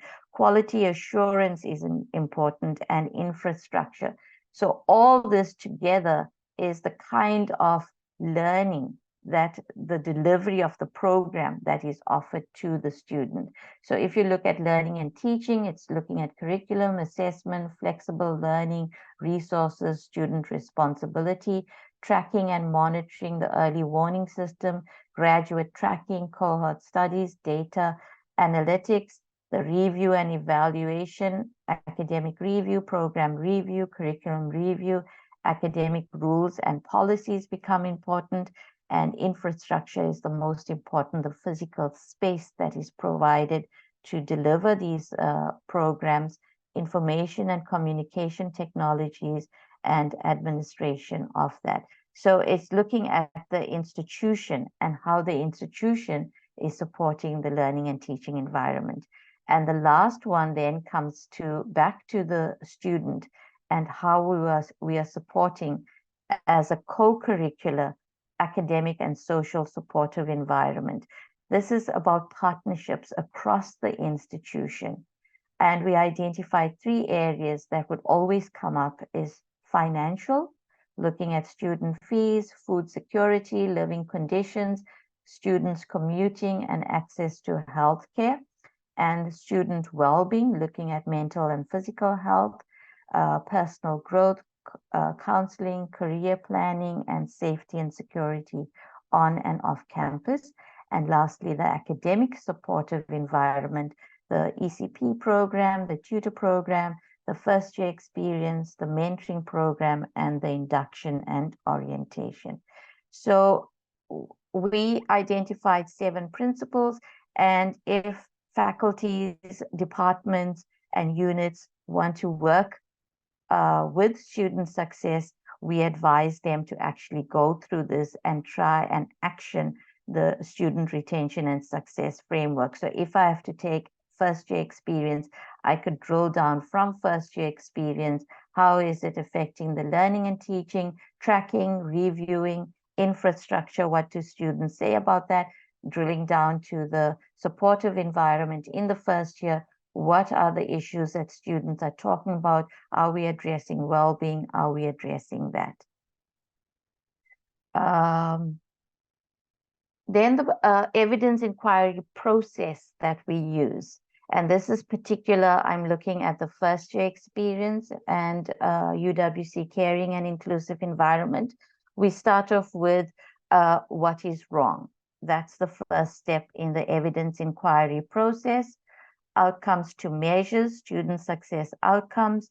What is wrong? Looking at module pass rate, looking at retention, looking at throughput, looking at student social and academic engagement. Then asking the question, why? Why is that something is happening at this stage? Looking at barriers and challenges, understanding the underlying factors. And then as a team, developing interventions for that, whatever is wrong, and then assessing and modifying. So collecting data, analyzing the data, using evaluation data, then modifying your interventions, and then reassessing. So going through the process again. So looking at our first year journey, much of the initiatives are transformative initiatives that have shaped UWC's commitment to student success and fostering an inclusive, supportive learning environment. In 2017, as you could see, it's fairly new, was the first year experience where they identified and said, okay, we're going to have a first year experience. I'm sure first year support was taking place before that, but here it's pulling everything together and say, what is a first year experience that we're giving our students? And then in 2019, we formalized the UWC Student Retention and Success Framework.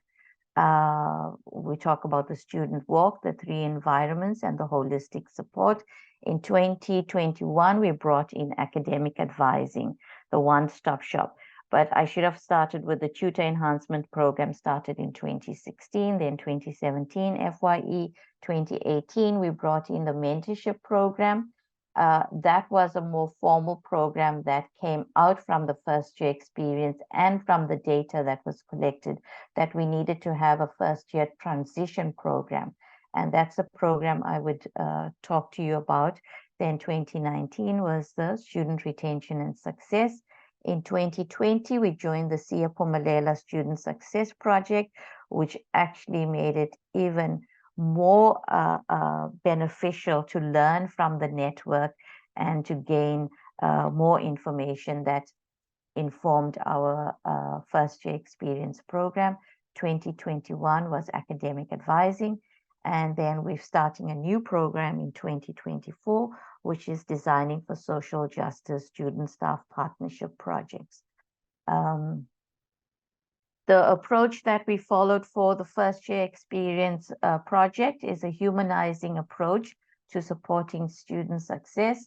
And the main concepts that we put in place when we started any intervention, the first point was placing student experience at the heart of university systems and processes.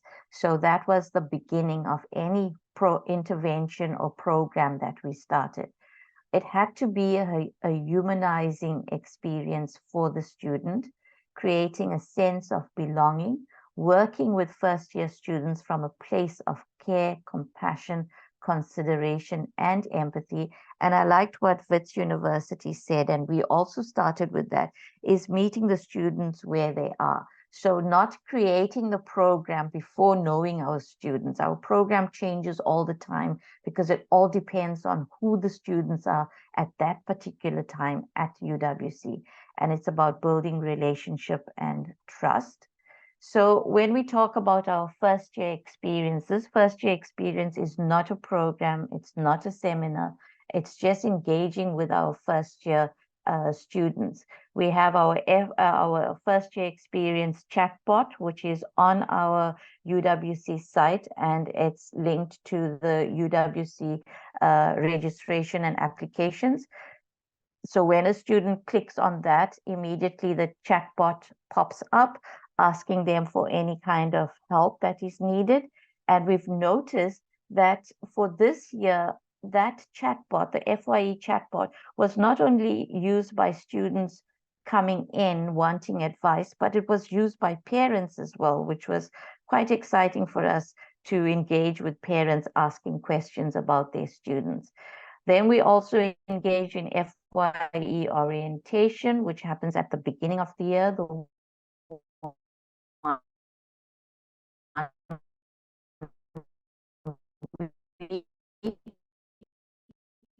We have FYE social as well. We have our FYE guidebook, which has information A to Z, support, the contact person's name, details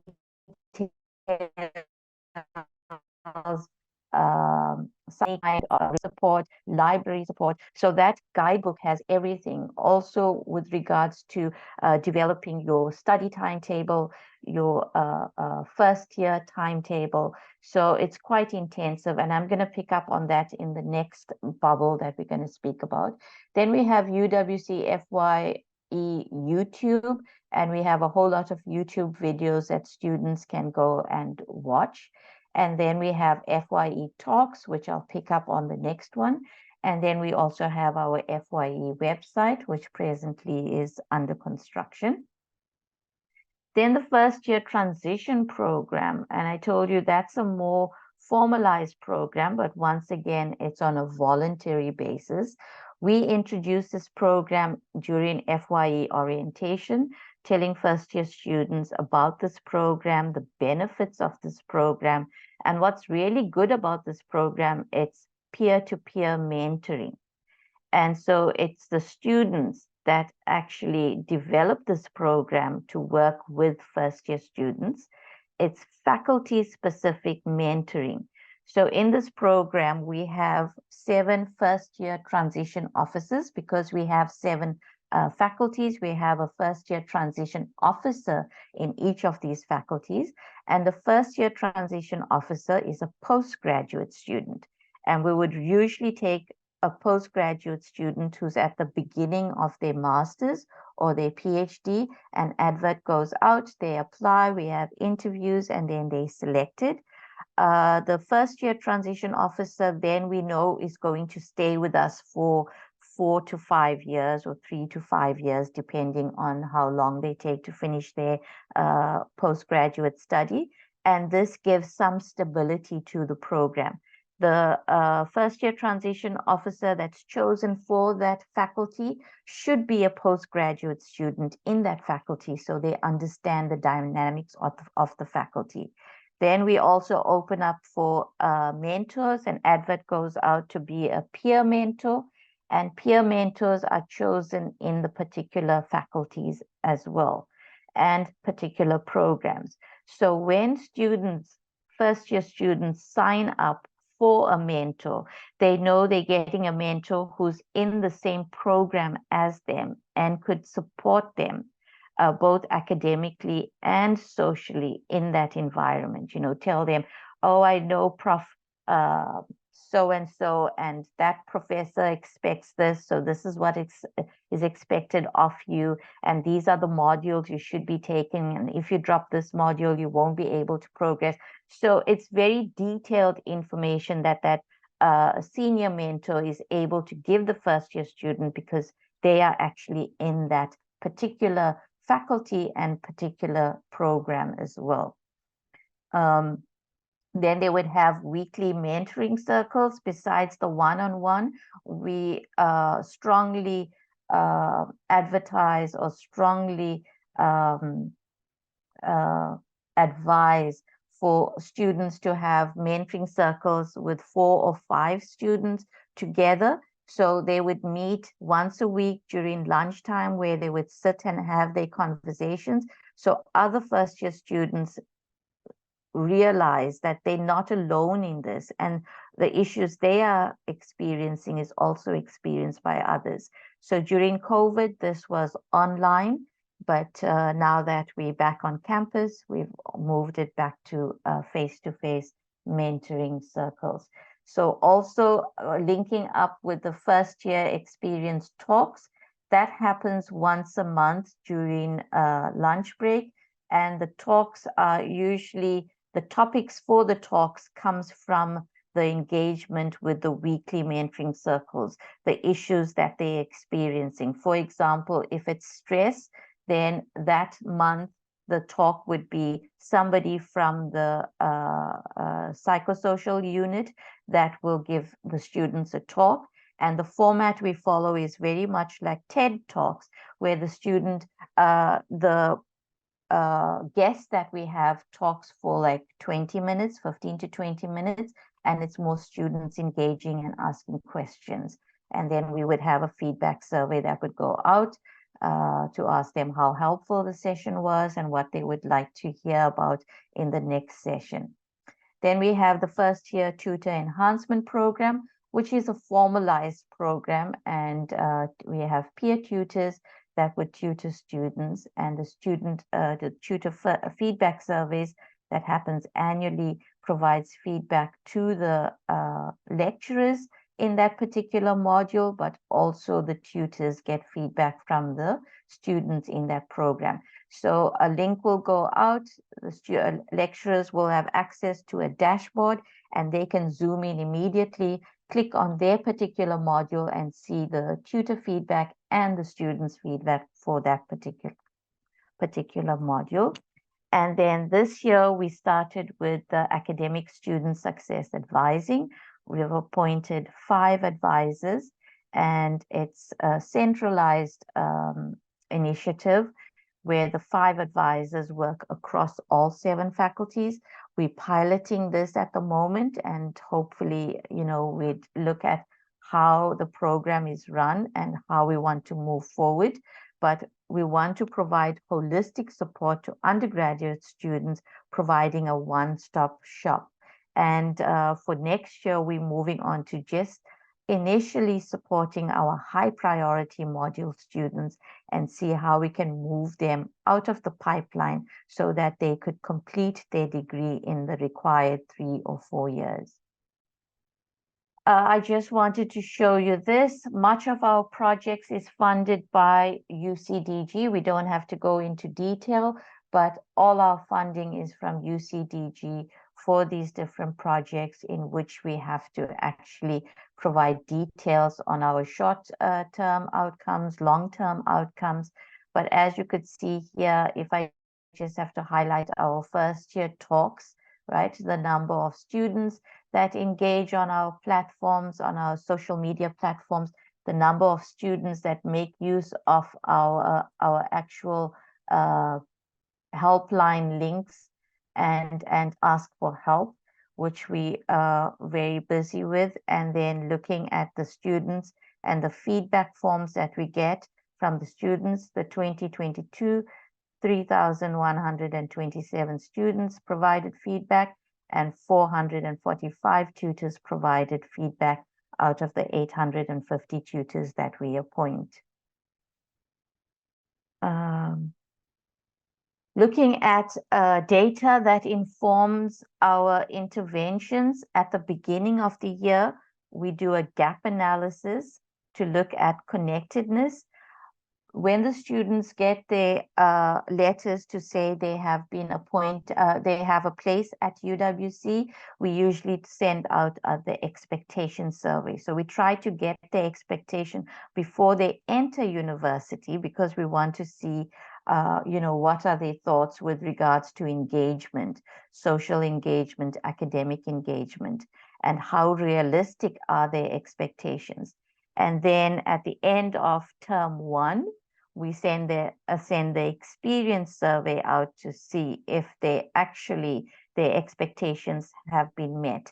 And what we've noticed from those surveys is that students are optimistic, and they said, I will attend social functions, I will visit the library, I will engage with my lecturer. But when the experience survey comes out, for many of these, it's like, I did not meet with my lecturer, I did not go to the library. So it's about addressing that gap between students' expectation and experience, because most of the time, if you expect something and you don't experience it, that actually leads to disappointment and students dropping out or failing. So the expectation and experience survey is important for us. The BUSI and SASSI survey is important for us. The tutor feedback surveys, identifying high priority modules, and we do this as a trend over a few years, looking at identifying high priority modules, and then looking at the mentoring and academic advising feedback, which also informs our interventions as we move on. Looking at the BUSI survey, just as an example, to look at students' stresses are students coming in with a lot of stress? You know, we looked at particular questions in the BUSI survey, looking at felt overwhelmed by schoolwork. Felt overwhelmed by schoolwork in all 3 years. If you look at 2020, 2021, 2022, and if we look at the stats, there seem to be an increase of students feeling overwhelmed over the years. So students coming in, their rate of stress seems to be increasing from 2021 to 2022. So what can we do at the institution early to reduce student stresses becomes important. And this one we've also taken from our expectation survey, which is prior to them entering, looking at learning subject materials, right? Finding your expectation. Would you find that difficult? Managing your time, getting help with academic work, interacting with your staff. And then we look at those. And this is where we would then address these concerns of students in the mentoring program, the first year transition program, when the mentors meet their mentees. And looking at our first year students, going back to data, first year students coming in have multiple adjustment issues all at the same time. They're dealing with social issues, leaving home, making new friends, finding accommodation, while also trying to deal with academic issues of, you know, did they choose the right module? Did they get into the program they wanted to get into? What modules should I be taking in their first year? And what we notice is just-in-time support is needed. When we looked at the past 2 years, the queries that came from the student in the first year transition program, we were able to identify 3 stages in which different types of support is actually needed. And we notice in the first 6 weeks, when the students come in, the type of support that they were requesting from their mentors is basic needs, you know, transport, accommodation. Can you help me with my bursaries? Looking at finances with NSFAS, where do I go? They weren't interested in settling in the classroom, attending their lectures. Their focus was on that, you know, finding food, finding accommodation, settling their NSFAS or other types of bursaries. And then once the basic needs had been addressed, the focus went on to academics. So the middle stage was leading up to the mid-year exam. It was then dealing with, I can't cope with the workload. I want to drop a module and take another module. I need to prepare for exams, you know, so the academic support kicks in then. And then the later stage coming towards the final year is that academic adjustment and program support. So usually when we have FYE talks, we try to choose the topics that will address the issues of the students at those particular times. Students seek help with, yes. You've got a minute. Okay, so I'm going to go to the next slide, which looking at student issues, it's you know, the pace of work, which is the major issue, time management, finding a place to stay. And if we need to help the student, these are all the units that students were using that we were able to plot. So what we realized is that student success and student support doesn't lie in one particular unit. Student retention and success is everybody's business, and everybody should be working together. So plotting the pathways and looking at first year support at UWC, it starts off with student administration. Usually my unit links up with student administration when we support students for a week of preparation for academics and using the tutors as well. Then the first year orientation, which is a different unit that plans orientation. Psychosocial and academic support is also another unit, CSSS, that provides that interventions. Then we have academic advising unit. We also have the first year mentorship, which is the transition program I spoke to you about. And then at RES, we have first year support, which is called First Year First. It's residential support for all RES students. And then we have library support, which has a literacy program for first year students. And then we have digital academic literacy, which is another unit that provides digital academic literacy support. And then we have the first year experience. So as you could see, support is spread all over and not in one particular unit. I want to end off with this a slide which talks about learning ecosystems and moving towards the FYE framework. It's what we are doing presently. We have been, this FYE Workstream has been in existence for 3 years now. And over the 3 years, the institutions that we have, we started off with a few, and now we've expanded to about 7 institutions that form this network.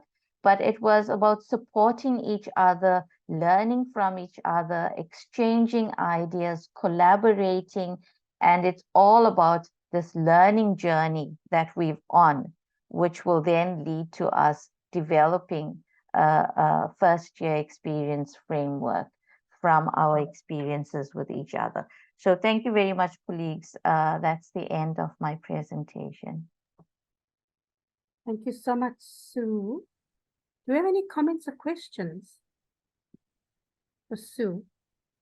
I think a key takeaway point for all of us is what you've done very well with this presentation. You've shown where the intersection with other key support mechanisms within the university are so crucial in terms of the first year experience. And I think highlighting just how important it is that everybody, regardless of whether they are an academic division or support division in the institutions, is responsible for student success. I want to just quickly check the messages, see what we have. Yanni saying this was a very valuable presentation. Thank you, Prof. Parker. Colleagues, any comments or questions for the University of Western Cape case study? Everyone's tired. It's lunchtime. They're all tired. Then let me quickly ask you about the academic advising portfolio and your ASSA, because you foregrounded that very well. It has been mentioned in passing in the previous presentations, but you've got a specific focus on academic advising and the role that that plays in helping the first-time entry student. Just talk us through what types of advising or undertaking for that first-time entry student, particularly those with the low APS that you've concentrated on. So our focus, firstly, we moved away from calling it academic advising, because when we had these workshops with all the stakeholders from across the institution, we had about 24 stakeholders that sat together to come up with academic student success advising. There was always that confusion with curriculum advising and academic advising. What is academic advising? What is curriculum advising? So we had changed it to academic student success advising. So we know the advising we're giving students is related to student success and more holistic. But for we decided academic advising is just not going to be specific modules. So our starting point is to identify 10 of our highest high priority modules, our at-risk modules, which students are stuck in, support those students and complete their degree in as quick as possible. So academic advising has taken on that role, in which we now work with the BR unit, a learner case management system that we're developing, where students don't have to tell their story 10 times You know, they go to financial aid, and financial aid, when they give their story, say, oh, no, it's not us, you have to go to this unit. And when they go to that unit, they say, oh, no, you should go to the other. So here we're building a system where when the student comes to the academic advisor and explains their issue, we are able to jot it down and then flag it with finance, flag it with the CSSS unit. They would deal with the student, and then we could close that loop. So we want to be quite intentional with our academic advising and just not leave it to, we do have walk-ins and we will take care of walk-ins, but we also want to be intentional to support a particular group of students as well. Well, thank you so hope- much, Sue. There's no further comments or questions in the chat, and there's no raised hands. I'm going to hand the floor back to you now. Thank you. I think it's Ephraim that takes over now. Is Ephraim? Okay, well, you're the chair. You better let Ephraim take over. Over to you, Ephraim. Thank you very much, Prof. Papa. And thank you very much, everyone, for attending the sessions and for the brilliant presentations. Unfortunately, I missed the first two because of other meeting commitments, but I managed to come back in time to witness the WITS, part of the WITS presentation, and certainly the whole of the UWC presentation. I think these are brilliant initiatives that we are implementing in the Workstream institutions, and they certainly enrich the first year student experiences. And I do like the fact that we are making use of data to inform these interventions and hopefully also to establish what is working and what is not. The question that is always asked whenever we talk about the successes of the Siyaphumelela initiative in general is, how do you know that what you are implementing in that initiative is working? What can you attribute to Siyaphumelela, as opposed to what can be attributed to other interventions and other factors? It is obviously a difficult question to answer, but we are fully convinced that we are making a difference through the Siyaphumelela initiative. And I'm fully convinced that these first year experience interventions that we are reporting on are making a difference. And using data, I think, will help us at some point to actually show what we are contributing in the system. The challenge we have, I think, is to take these initiatives to scale so that we can make a difference at systemic level, not only in public institutions, but even in private universities as well. And so I think we need to continue to be more and more aggressive in terms of how we identify the interventions and the kind of data that we collect and report, so that we can actually show that these things work. One can almost see a clear model for first year experience, already emerging in the South African context. And I'm sure that when we get to our publication and develop our framework, we'll be able to articulate that kind of model in quite explicitly. So thank you very much, colleagues. Tomorrow we will then have our last three institutions, DUT, Northwest University, and Cape Peninsula University, presenting their webinars. So don't forget to attend. You will always find something new from each of the presentations by these different institutions. So yes, you have learned something today. There is a lot, again, to be learned from each of the institutions that will present tomorrow. So thank you, colleagues. Don't forget to respond to the evaluation survey. We hope to meet you again tomorrow, same time, 9 o'clock. Thank you and have a nice day. Thank you. Cheers, everybody. See you tomorrow. Bye. Thanks, Ephraim. Thanks. Bye-bye.